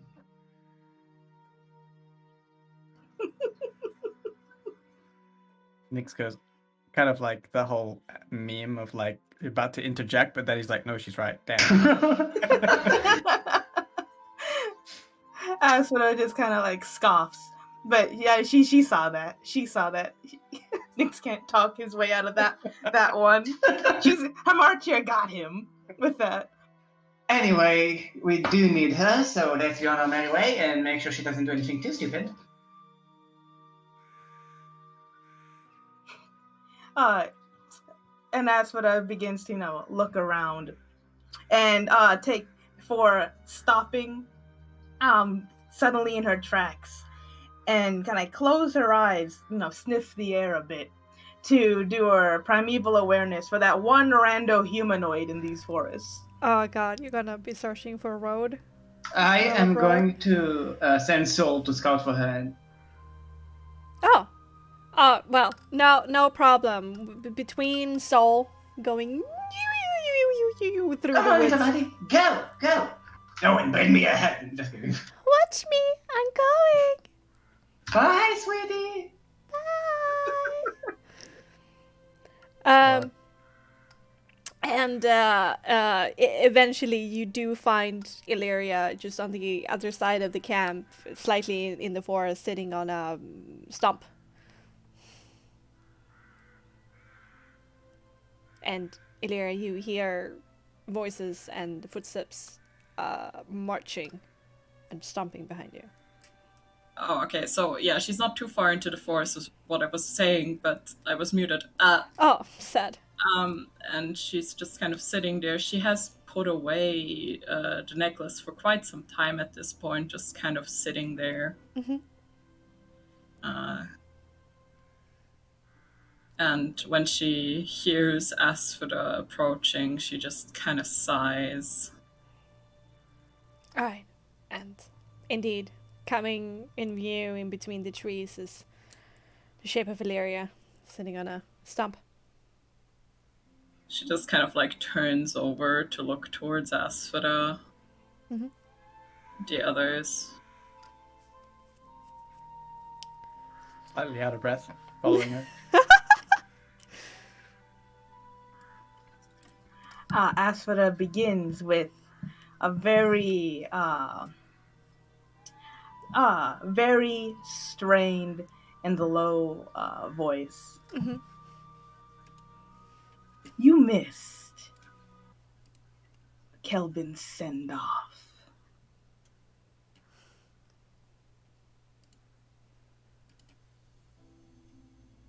I didn't realize I was sitting here for quite so long. Then what got you preoccupied here? Maybe I just wanted some time alone. With to breathe Strahd? in my own way. What would I do with Strahd? Bargain something. Give yourself up. I have Throw no yourself at interest him. in that. Oh, but you had. First things first. Throw yourself if it means saving others, isn't it? She just kind of like looks over to Nyx, kind of like knowing that he probably told Asphoda. Yeah. Nyx looks back.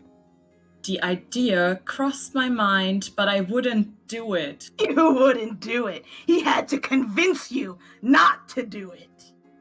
Oh, yes, excuse me while I give up the world-renowned monster hunter for what? Me? What am I going to do? You could have just left Valaki. Leave it alone. Yes, leave Valaki and kidnap some children while I'm at it like you did. Kidnap? No.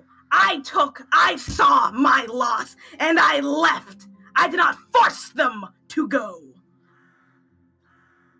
You took those children and you ran. And you Yes. dare call me spineless. Yes, I did. You, however, were so willing to throw your life away just to save some people. And what in the end? No difference at all. You save Valaki, and you are dead with your corpses in the arms of Strahd. And then what? Nothing else changes. This shitty place remains I am not shitty. willing to just sell myself to Strahd, contrary to what you are believing. Snot! You have not convinced me otherwise, girl! If you continue like this, I just might. Then do it! Confirm my belief.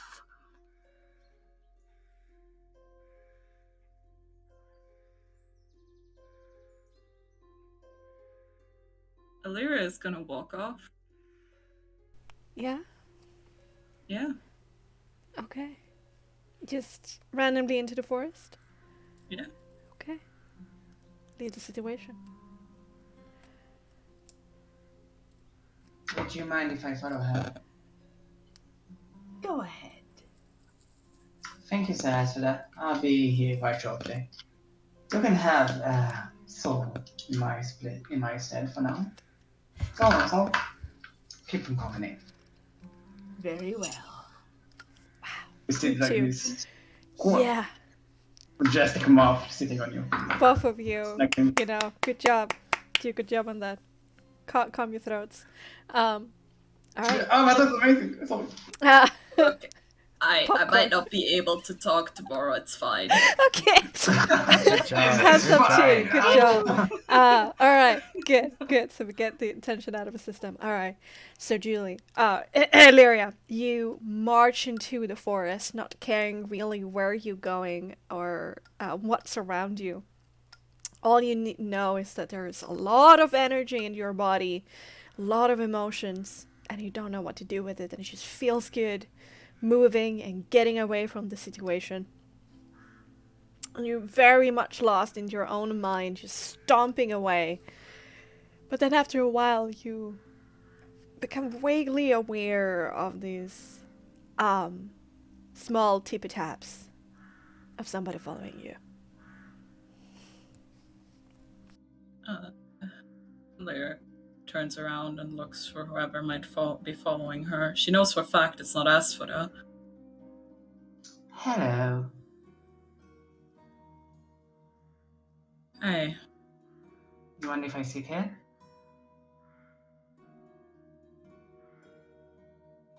if you must.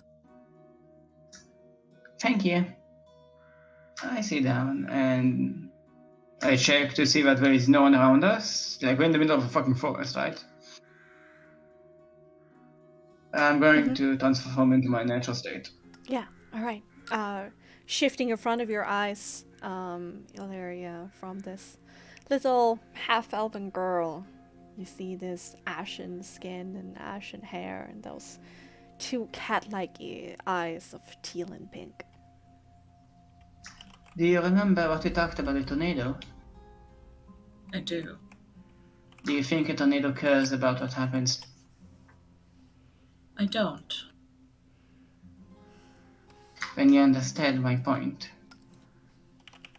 I do.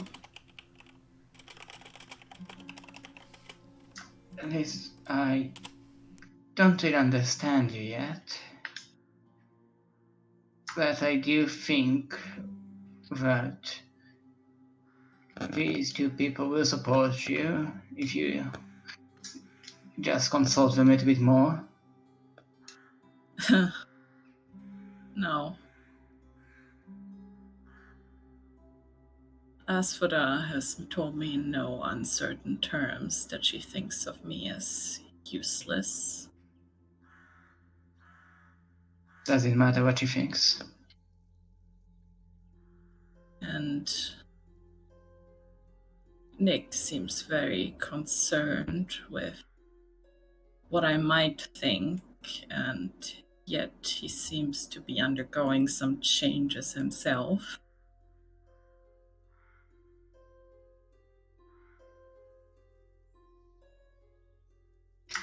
Well, let's play a little game. Let me ask you this. What is your main goal here? Why are you here? Why are you doing all that you are doing?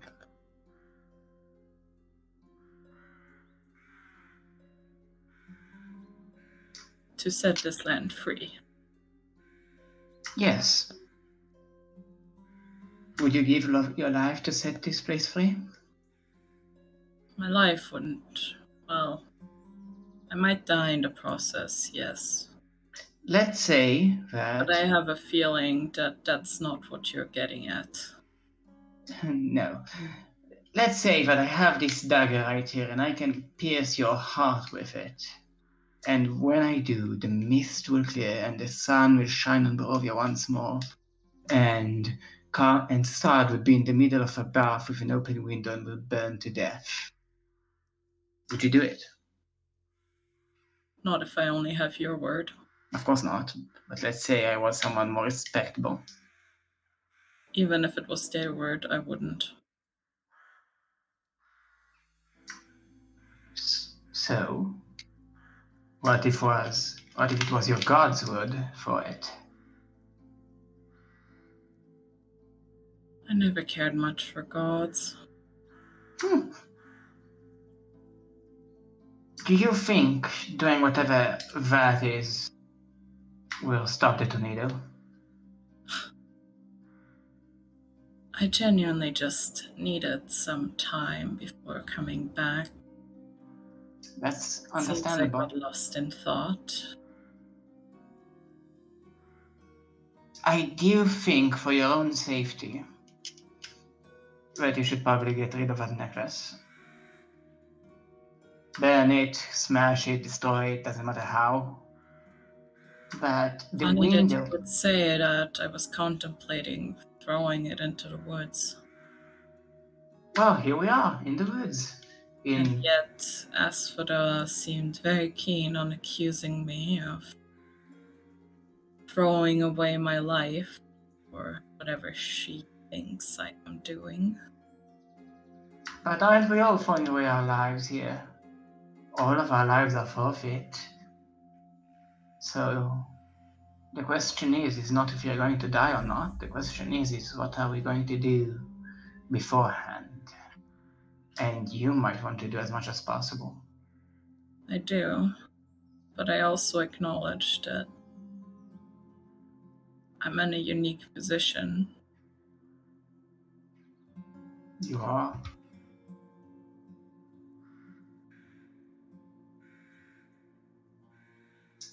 I cannot judge you for anything you do or say, but if I were you, I would have burned any bridge that would lead me astray again.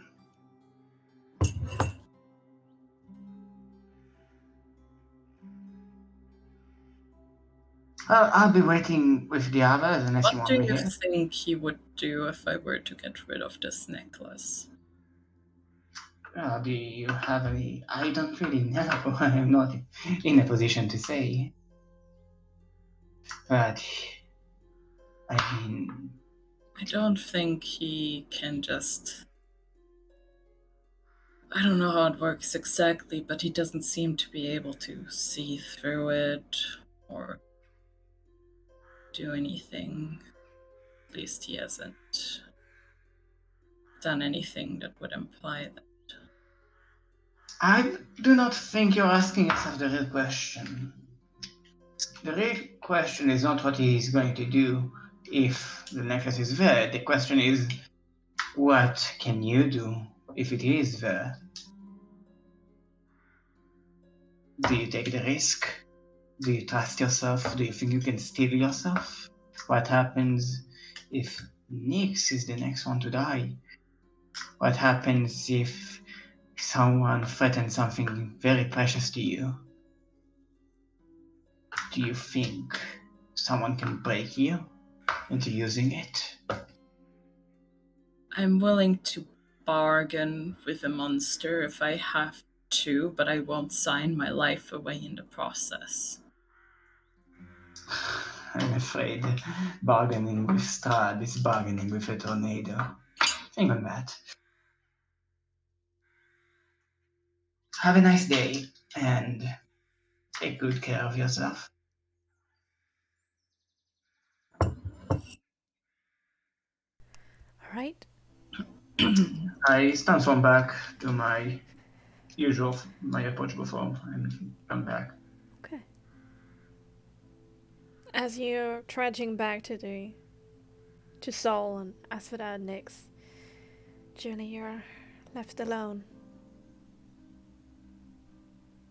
Lyria. Oh, my feet! Lyria, you're left alone. She's going to just kind of like sit around or stand around in the forest for a little bit longer Oh, before making her way back towards the Vistani camp. okay. However, ignoring Nyx and Asphoda as she passes them. Okay. Before then, Asphodel and Nyx, do you say anything as Hermatia rejoins you?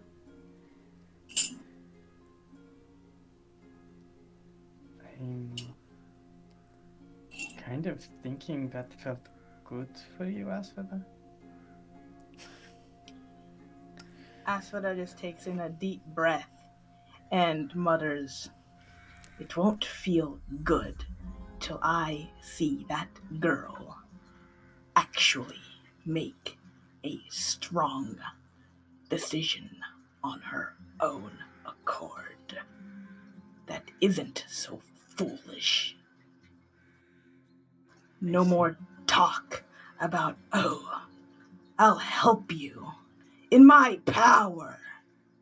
What power does that girl have? She can't even stand up for herself. Until then, I'll be satisfied." So, Tabletop,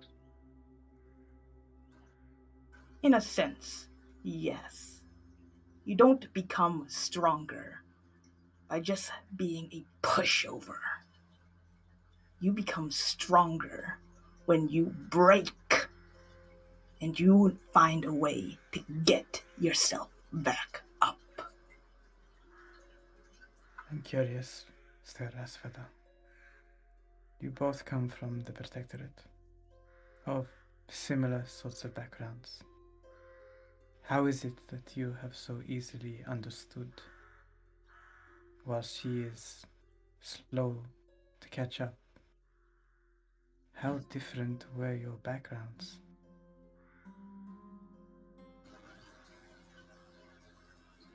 She likes to live in delusion, excuses, and whatever it means to make herself a micron better.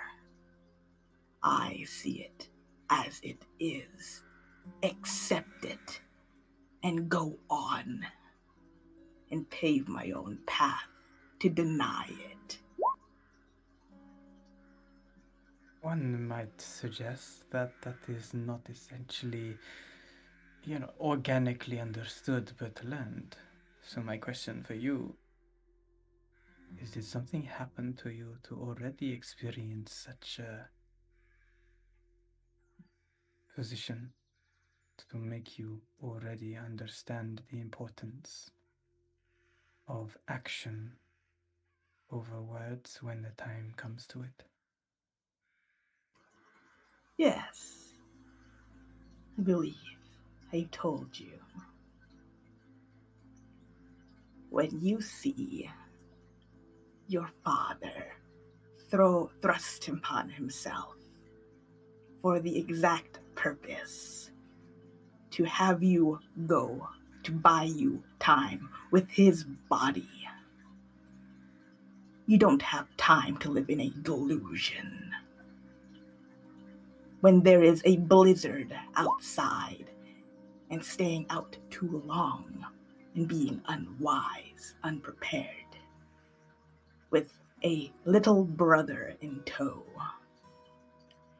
you cannot lie to yourself that everything will be fine.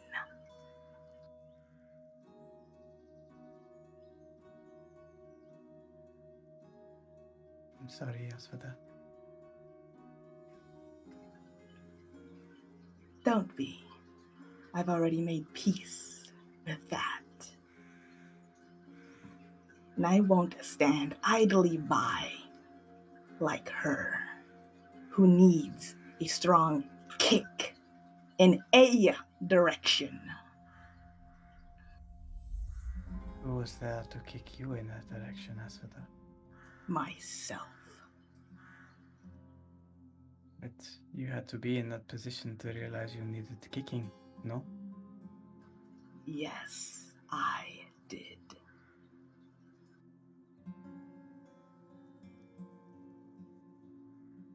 Honestly, if you hadn't come around, you, Illyria, Calvin, I might be in that same position.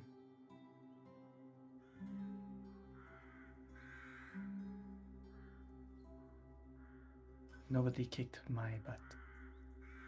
Nobody put me in a position to make me realize I was in charge.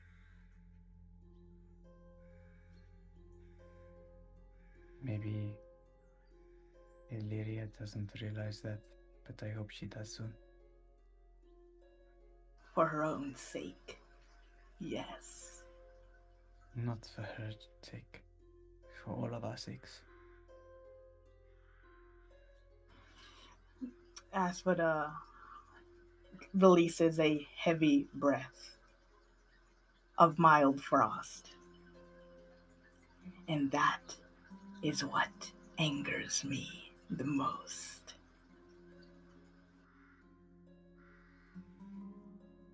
I hope you've managed to find the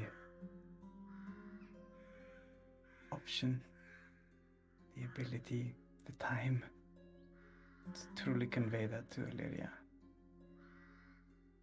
But I'm not going to get in the way. I'll be here if you need me, but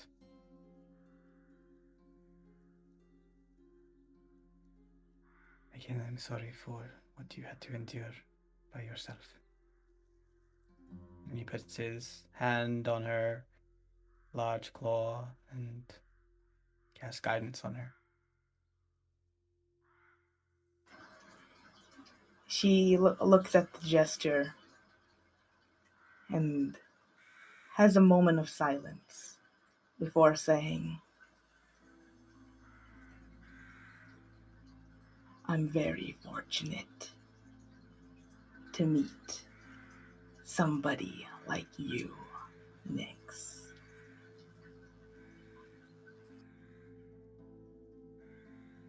Me? I'm a mess and a fool and someone who makes mistakes and loses loved ones. Yes, you are all of that, but at least you know it and you acknowledge it. I don't like to acknowledge it. I'm sorry, what? I don't like to acknowledge it. All the more better. I guess, for lack of a better term, soul was truly crushed that day. I was informed that I had doomed you all to within the mists of Barovia. And it was then that I realized that I couldn't weasel my way out of it just like I did in dozens of bars before with Kelvin at my side. I didn't think I would be able to do anything. And I think you all being around me has given me this reassurance that no matter how small you might feel at any given moment, all it takes is one small action to start a catalyst of events that could potentially change the world.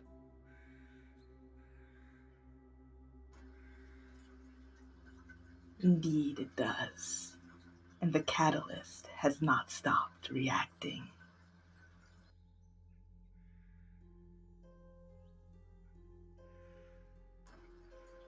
So let's hold fast for now and continue on. Grow stronger so that we don't break before the catalyst ends. All I can say, Aswata, is if this outburst, this challenge you have displayed in the forest here, does not yield the result that you are hoping for, maybe a dialogue is what she needs with the context of your anger. I do not even know if she is aware of the situation you were put in those winter days where your father sacrificed himself for you. No, I won't be telling her that story, because then she'll take it the wrong way. Spin it about, it's all about you. What about me? Like a child. No, she doesn't deserve that story. Not yet.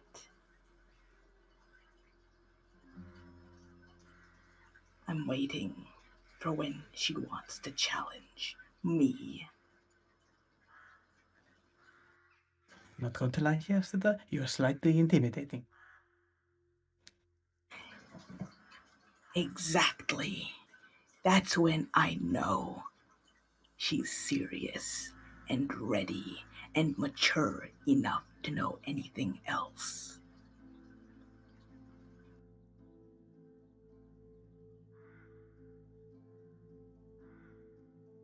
guess at this point, Margie comes back humming. Mm-hmm. Actually, she is not humming. She looks very distraught, even angry, sad, Mm-hmm. and silent. I presume Illyria is still alive, murderer. Oh no, I slaughtered her. Now she is my coat. Of course she's alive. Excuse me, I don't have the capacity to speak right now. All for the better, I suppose. Yeah. Did you mourn her? Did you find her? Oh, yes, I did mourn her. You know who didn't mourn her? Devistani. Of course we didn't mourn her. Why would we? They're a bunch of hypocrites. They speak about love and they speak about being a family, but when someone is a little bit different, his mother, father are a little bit different, they shun them. They treat them like garbage. And Anya was not garbage.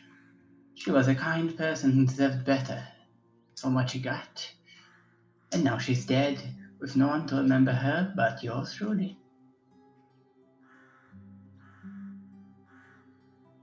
Of course, not that you care, you need to go ahead and play hero.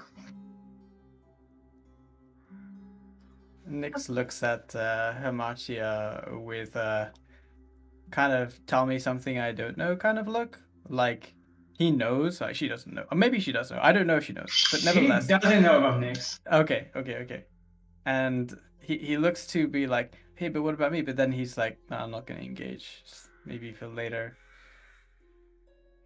But he looks at her and says, we briefly met Anya before her murder. Did you? We did. I had the impression that because she was vying so much for approval, that she was a foolish girl.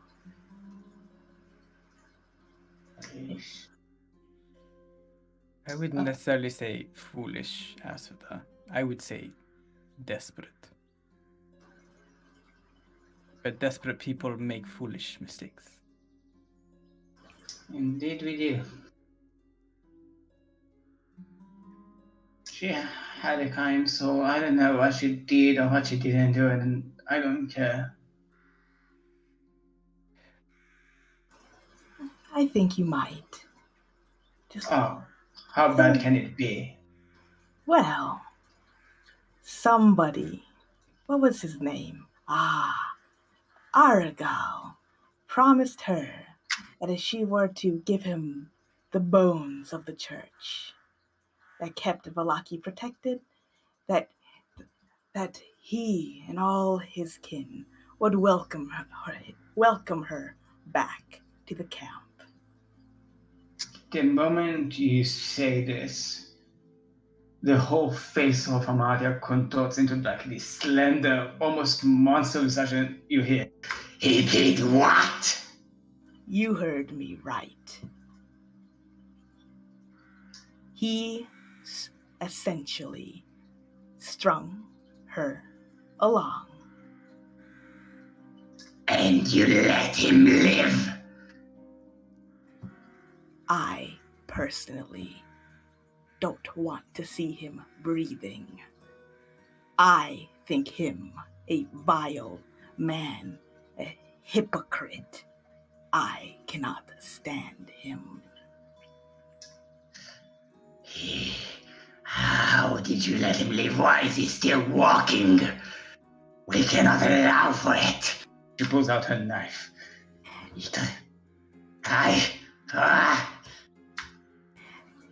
If you kill him, you might anger Strahd.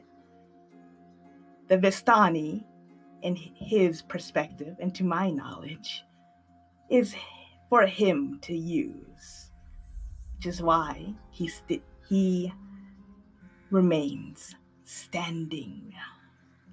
And for you to make good on your bargain with us, if you end the life of Aragal, Strahd ends the life of you, and you end the bargain with us.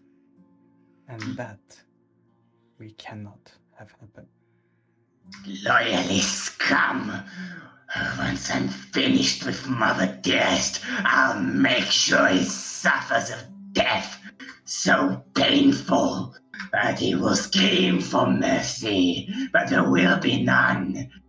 I will kill him and resurrect him and kill him again and again until there is nothing left of him to stab. There is a rare expression on Aspada's face. A proud and confident smile with a shimmer of glee in her eyes that she can admire. Well, at least you've got the goals. Schubert comes back. It seems that I let my emotions get the better of me. He got the better of you, yes.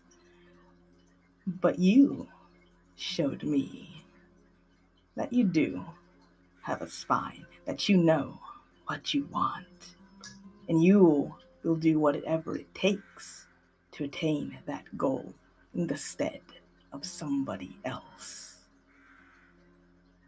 As for that, I think you misread the situation. It's not that I grew a spine or anything like that. It's that I need to do something I should have done so long ago. And I was willfully blind until now. And I don't have the spine to let it continue. Do not think of me as anything else than a monster on the right side of things. Well, aren't we all monsters to somebody else?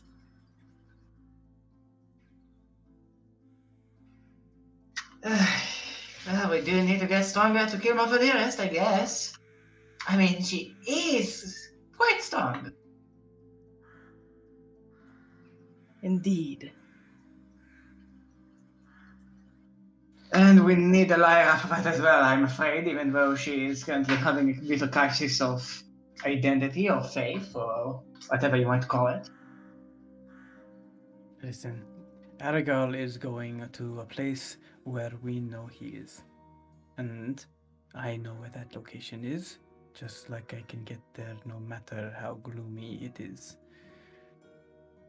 But we have a order of priority here, Hamatia. Don't go thinking that you could just leave and enact vengeance when you made an oath with me. You are perfectly right. I lost my better judgment there. I did make a bargain and I intend to honor it, have no doubt about that.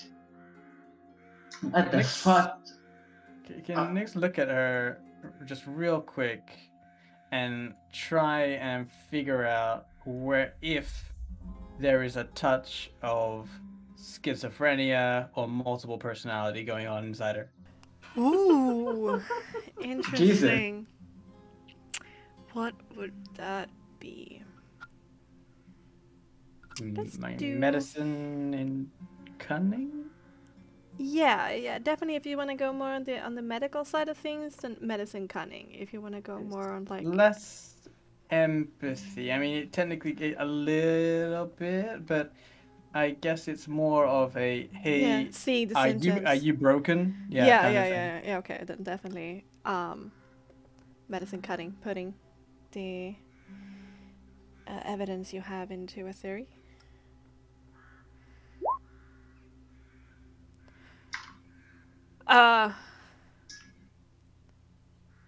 I think by now, you understand that Hamartia is very, very, very expressive when she wants to be or when she can't do anything else, but you don't sense any sort of split personality thing. You just sense that she has a certain poker face.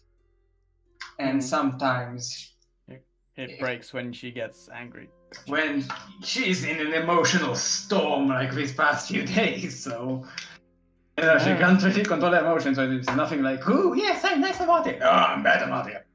You're not goleming. No, got it. No, she's not Gollum. She's... You think that...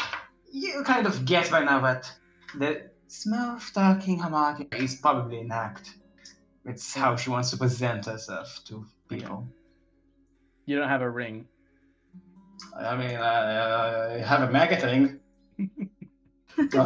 Oh my god. Alright. But then... are you heading back towards the wagon? Or are you gonna continue standing around here in the woods? Oh, I think, yeah, Asphodel would start heading back to the wagon. Alright. Anything last you wanna say here? In the... Oh, sorry, I was muted again Oh. because I've just been constantly like clearing my throat and shit. Oh. Illyria, I think she was only like in the woods again for a few minutes after Hamartia left, so she'll probably come back at some point while they're still there. The question is if you would have taken that route. You could have just like gone around that area and just gone back to the wagon, but you can also go back to... Yeah, I think she would just headed straight back. Okay. Then, as Asphodel is heading back to the wagon and Nyx is doing his... Is she crazy? There's crunching of leaves. And Illyria appears. Illyria just kind of like walks past them without saying anything and kind of like makes her way towards like the pyres. Does she have a necklace on her? Does she? I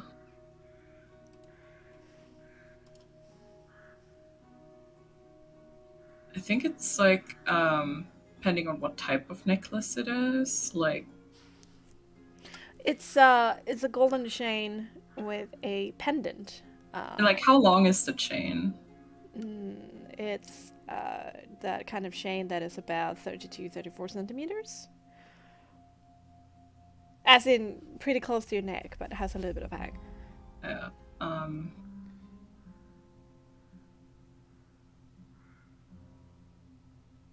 No, I think Illyria has taken it off. Okay. You don't see it on her. Hamartia. I give her an acknowledging nod. Illyria just walks past. Nyx begins to say, Illyria? And then just lets her go. Illyria just kind of like whips around and is like, do you want to tell me something too?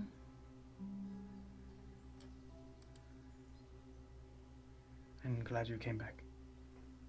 Huh. Sure you are. She just continues walking. Alright. And in a bit of silence, you head back to the wagon, take up your positions, and take to the road again, huh? Okay. Once we get into the road, Hamartia will transform into Algol and be like, oh yes, I am Algol and I love to stick my head up my own ass. I am such a terrible person.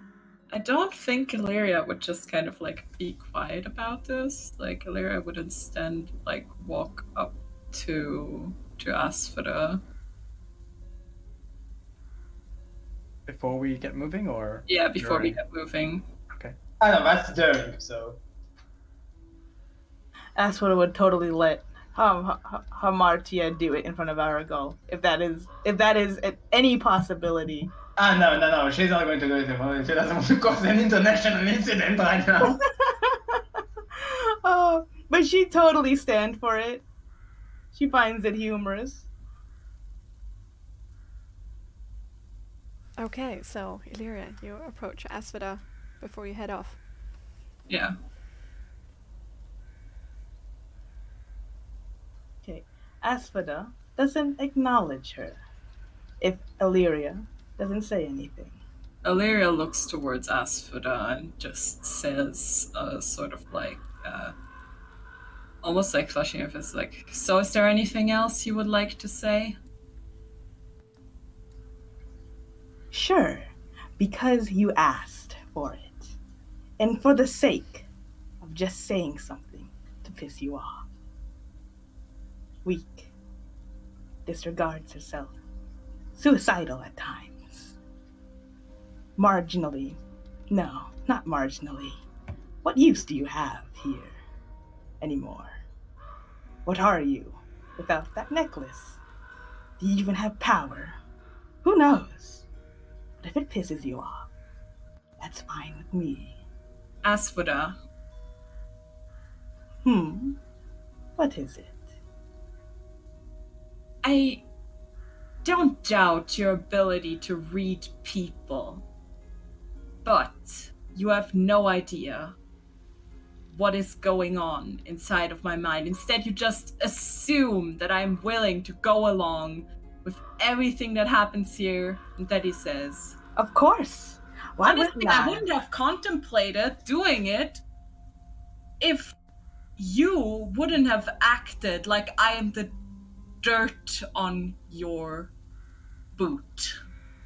Of course. You present yourself like that. What reason do I have to have faith in you when you have shown none? I want to change things and I'm willing to fight for it, but I don't just disregard the fact that I have a unique position. I hate every moment that I have to pretend to even entertain the idea of ever getting with that monster. Oh, is that so? I wouldn't have never known. You never said anything. You never had a strong stance. You just stay at the midpoint without taking any choice, any step in. I made a choice when I sold out Richten to Strahd. After being convinced to do so. It's not your choice. You had to be swayed. I was thinking about it, but I knew from the very beginning it's what I had to do. You don't know what's going on in my head. Of course I wouldn't know. You don't say, do anything. You just sit there. Why would I? Also, I have been with you this entire time. What else do you want me to do? Simple. You think you are great. You're smart. But you're just cold and dead inside. And you can't just solve everything by, oh, look at me, I'm a scary dragonborn. I know you are not all that high and mighty. Hey, girl. And Asphoda is going to pick Illyria up by the front collar of her shirt. Illyria won't let her. Okay. What's she gonna do about it? Duck out of the way? Okay. Oh, what do we gotta roll? Then we're gonna Grapple. do a grapple check here. Arrow, with you, it's with brawn, athletics, and Julie, you can decide if it's brawn or dexterity. Oh, it sounds like Dex. Yes, that's true. Considering how you made it sound. then- Holy shit. Damn. You didn't really mean to grab her. It was a feigning it. It's like approaching it I know. slowly. Telegraphed. It's like approaching it slowly, but I was enough to go, whoo. Telegraphed. And Illyria, you deftly,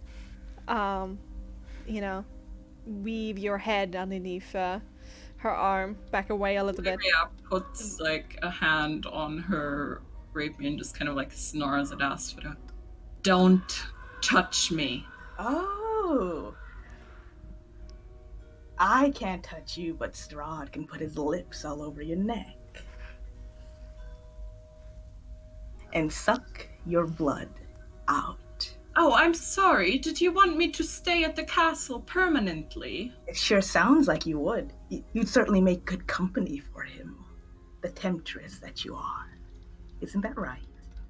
After all, you placed your own assumptions upon me. As you You're did free. yours on me. Of course. And now we are here. Bear. If that is how you think of me, fine, I can handle that. But I don't deny it. I don't deny that I am cold. I am soulless. That I could give a damn shit about you if you are being swept away by Strahd. Because at this point in time, I believe that you would do it without hesitation the more I push you like this, because you won't deny it. It is easier for you to be with Strahd than to face me. Otherwise, prove me wrong now. What do you want? No, you don't ask me. What do I want? You make the action. I can only make an action if I know what you want. No, I want to see what you can actually do. Do you even have a choice? Can you make a choice for yourself? Lady Illyria, Saint Illyria. Elsewise, I can just turn around and I will assume right now that you're going to let Illyria me. is gonna stab Asphodel. All right, let's go!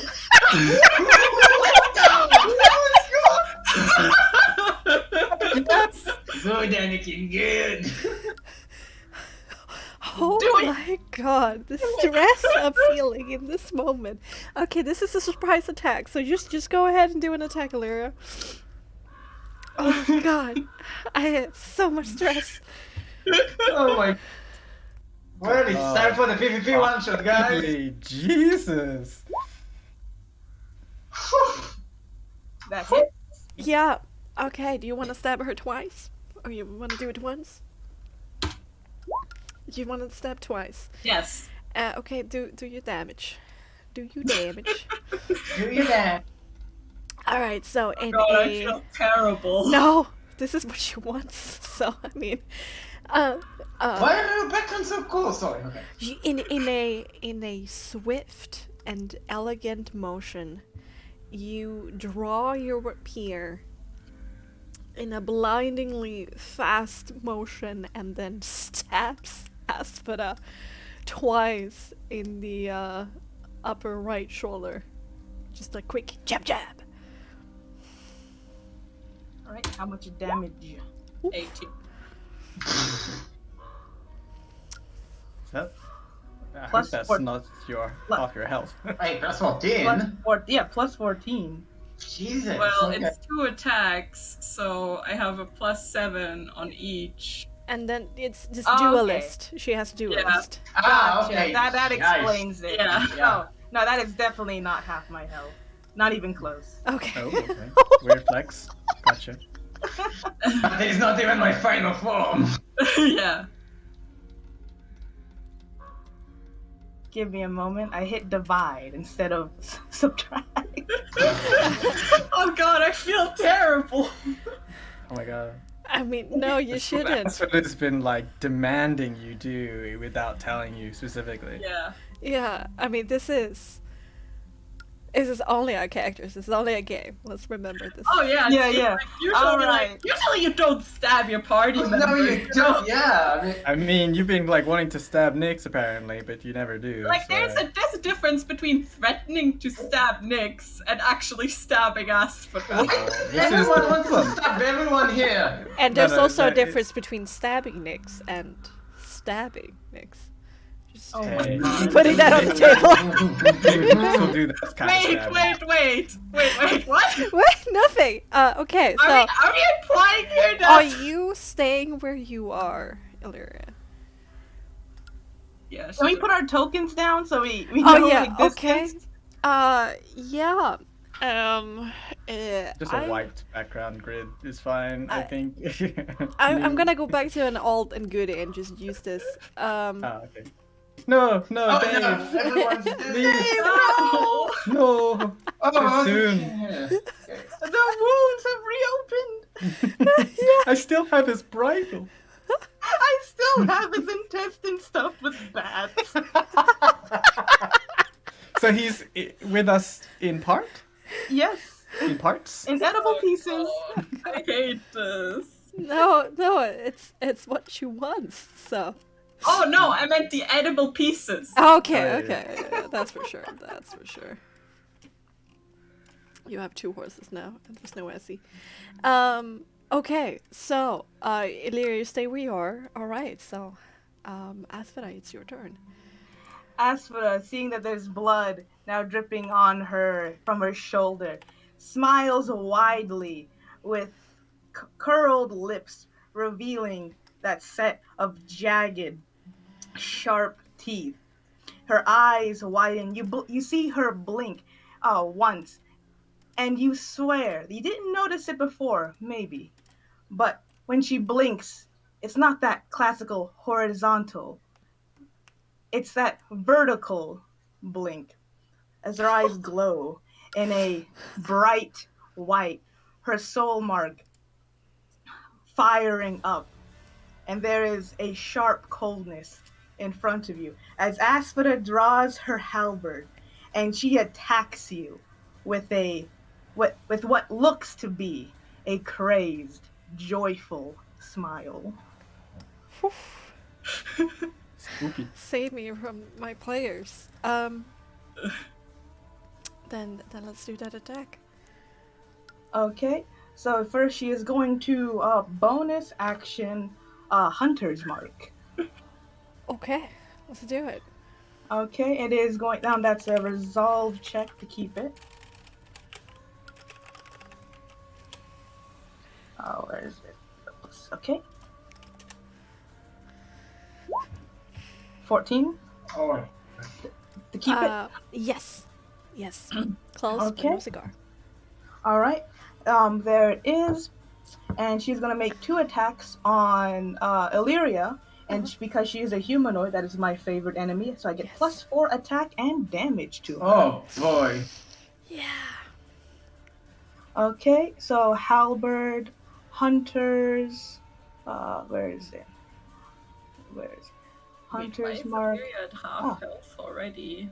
I don't think you. No. Yeah. You gain your health. But, system. yeah, get your haste back. Yeah. Yeah. Then yeah. Okay. There. Halberd, favored, hunter's mark. There it is. And let me make sure in the macro that it has that +4 Too much math. to it. Oh yeah, there's a lot of math. Favored, Mhm. dead. Let me make sure that is it. That little piece. Sorry if it's gonna take a little while. There it is. It is +4. Excellent. Okay. Now favorite hunter's mark. 1. Does that hit? Oh, 27. That hits. And she is going to lay down a 2nd level smite. Ooh. So that is a okay. +15 to cold. So that is going to be 35 damage total. 20 slashing, Yikes. 15 cold. What the fuck?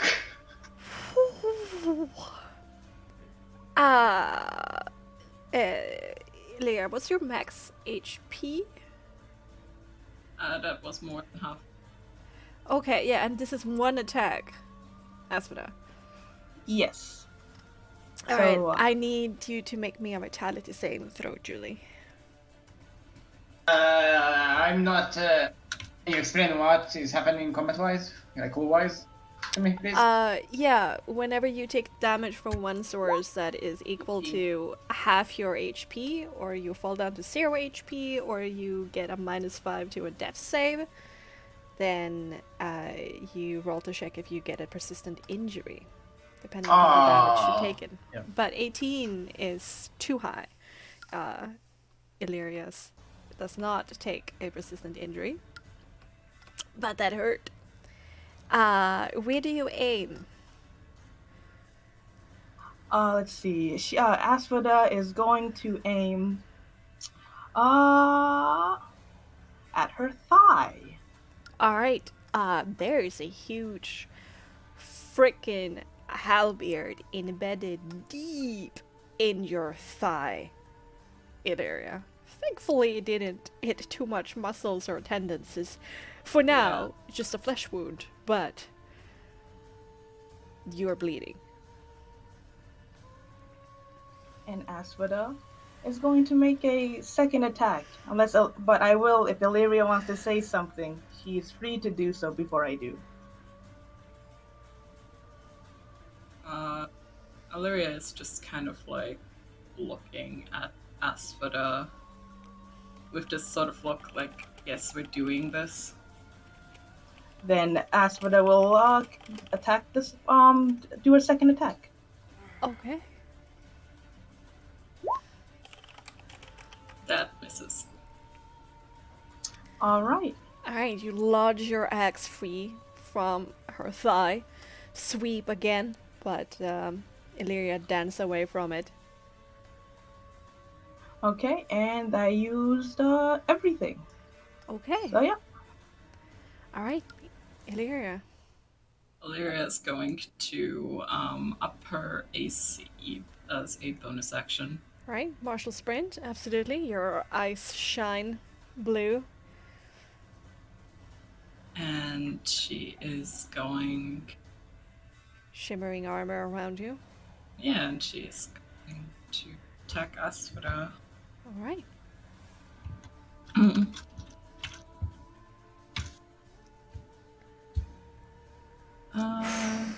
Oh my god, I'm sweating. Oh man. Oh man. She is going to just... Oh yeah, no, she used her bonus action. Oh! Yeah, we're doing Let's this. go. Yeah, we're doing Let's this. go. 28 to the 23! Yes, Jesus. it all hits. Yes, yes. Alright, then roll double the die for the first attack. So that's double the dice, so 2d6. Yeah, plus 7, and then... So you Plus got 3d6 plus 14 is the total. Yeah. Should I just roll it all at once? Well, do the first one just to confirm if we get half damage on us, but I don't think we do, but you know, just do 2d6 plus 7, and then 1d6. Yikes. Okay. Ooh, 11. That's a sad one. Okay. And 10, so 21 damage. 21. Alright, 21 damage. Still on top of the 18 earlier. Mm-hmm. That's Yeah. her turn. So, Aspida is still standing. Yep. And you stay where you are. Okay, Aspida. Okay. Bexxy, you're about to have a heart attack. A stroke even. I might. So wait. First of all, I gotta ask. Where did Illyria hit Aspida for that crit? Probably like after she got that big hit from Aspida, just kind of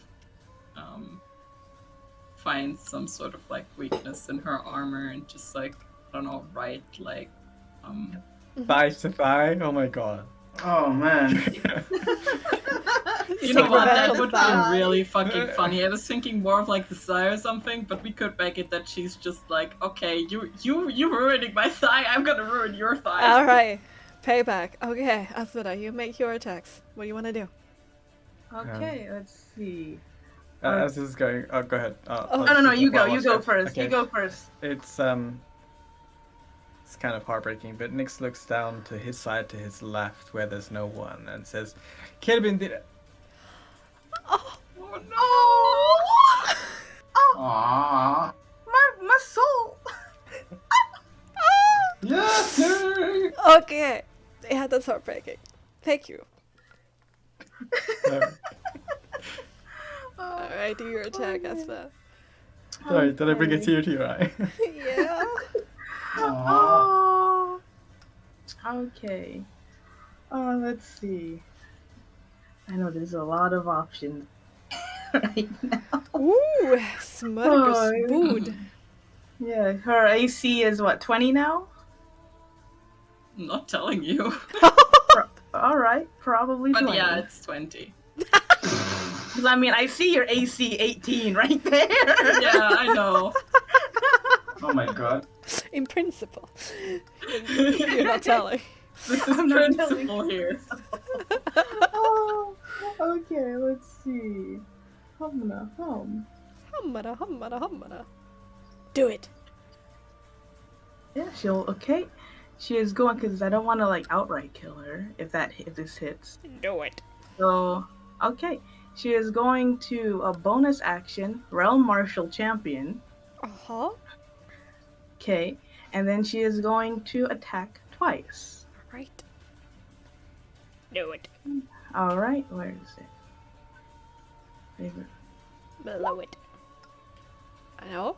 15. Lyra weaves out of the way. Slippery form. Okay. Oh, one off. close. Dang, one Uh, off. you felt the halberd kind of wish past you there, Lyria. That Yeah. field was way too close for comfort. But now it's your turn. Illyria is kind of like looking towards Asphyda, and if Asphyda is still like wanting to fight and Uh-huh. isn't too badly injured. No, that smile is still like on her face. Okay. Then she's going to use Martial Arcanus. Okay. And Oh, you guys have such good Yeah, oh, ability. yikes. Ooh. 17 and an 8. Ooh, Yikes. Yikes. But one of them hit. One Yeah. to 6 plus 7. Wait, does the Shocking Grasp have the same thing here? Yeah, Where it's like she's advantage if wearing they wear metal metal armor. armor. We With rolled that advantage. first critical fail. Okay, so a 1d8 plus a 1 to 6 plus 7. Isn't it 2d8 now? Yeah, it is. I'm It sorry. All right, so Illyria's 21 hand damage. comes out and shocks Wait, you. why is it 1d8? Okay, I'm gonna reroll that d6. Okay, so yeah. Okay, so So 2, that's so a- minus 5 damage. So 16. 16 damage. 16 damage total? Yes. Yes. Okay. Her hand is kind of guided to your armor, and you're rocked by electricity. Then a stab comes, slides off your armor, but the second one fights, perches, and bites into your flesh.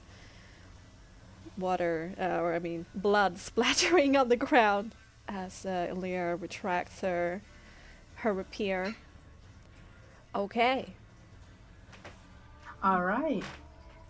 Asphyda is looking really hurt right now, but that expression remains unwavered. Oof. It's a tough crowd. Okay, then do your attacks. All right. And can you remind me to use a potion? Is that a bonus action on yourself, or how do you do it when administering potions to yourself? Is that an action? Or bonus action? Bonus to do it on yourself, and a action to force somebody to take a potion. All right. Asphoda feels so strongly about this situation, and just to show it to Illyria, she is going to use her bonus action to drink a greater healing potion. Is it at all possible?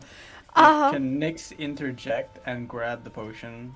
Yeah, no, I will allow that. You know, basically, you and Hamarti The have been potions! holding your action all this time, in a way. So I want you to do a athletics dexterity to snag it out of her hand against Asphoda's athletics brawn to keep it in her hand. We're trying to grapple the potion, basically. Yeah. And it's nothing like a slight against Asphoda, it's more like... It's a greater healing potion. Yeah, exactly. First, it's expensive, and two, that's not what this is about. 13. When you try to do that, Nyx, you were expecting a greater force to resist, but when you look up at Asphoda, you find yourself easily yoinking the potion away from her as she willingly lets go. And a single eye looking down at you winks. Oh. And you see her mouth the words, "Good." Oh. Okay, that's your bonus action. As she now goes forth for Illyria. Okay. Do your 2 attacks. Yeah, this is it. There. 22. Ooh. Illyria will try to parry that. Alright, I'll roll against. Oh, Oh, man. Harry, I so want the pack. Yeah!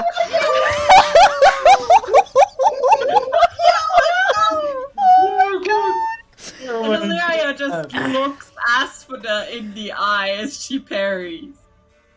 As Illyria parries it, you notice that anger on Asphoda's eye, that Asphoda was portraying, has softened to something that, like somebody who is proud.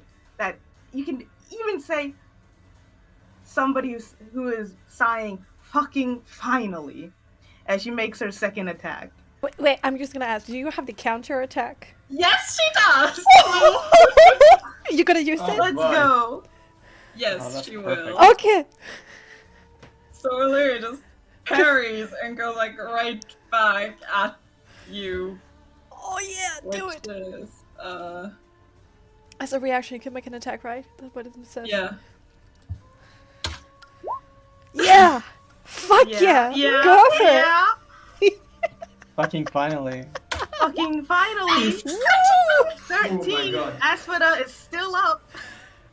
But tiny amount, she's looking really rough. There's just this big, proud smile, but a sundered, bloody form of Asphoda. Okay, but make your second attack, Asphoda. You still have breath in your body. Yes, you will. Okay, Frosty. There it is. 29. Yeah, Oh, that yeah. hits. Hits, and she will use that last smite. Not last smite, but level 1 smite for 10 additional I'm gonna be real, gold. that might down Illyria. 32 damage in total. And remind me, DM. Yeah, Illyria's down. Okay. Alright, but down but Oh. not dead, right? Yes, Yeah. yes. I need you now to do another vitality saving throw for me since you have gone down to 0 HP, Illyria. Oh, It would be really yoy. funny if you just did permanent damage to Illyria. You just die.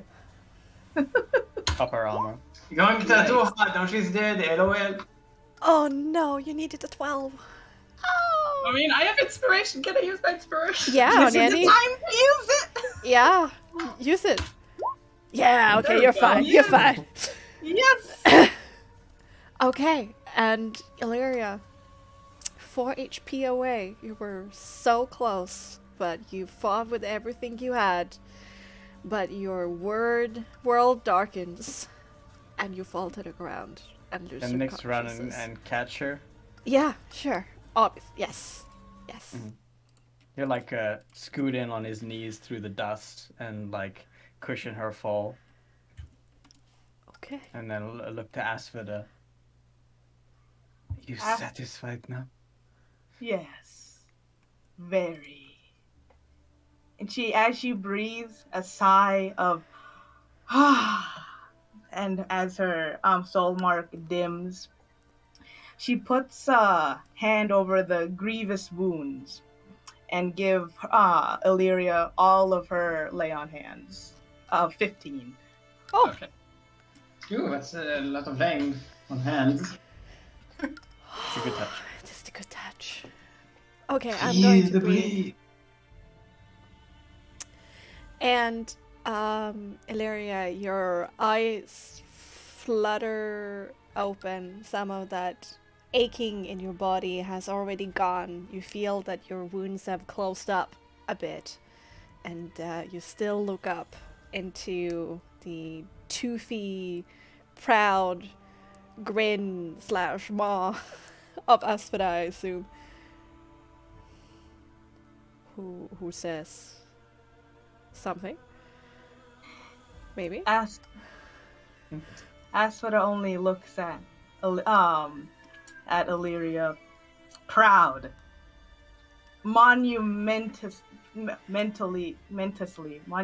you know the word, proud. Monumentally. Yeah. Yes, Yeah. monumentally proud. As she stands up after healing Illyria and extends an arm down to her with her 4 HP left. Lyria somewhat hesitantly takes it. As she takes it, Asphoda pulls her up and embraces her in a strong hug and whispers into her ear, "Finally, a decision." I'm not as spineless as you think. I didn't before. I did before, but not anymore. Okay. And as these two strong-headed women, after the absolute craziness of that fight, embrace each other in the gloom and in the mists of just at the edge of the funerals of the Bastani, and a few looking on like, what the frick is going on? We're going to end tonight's episode of Curse of Mother Misery. God, that Oh, Yes! yeah. She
Illyria should get her inspiration back.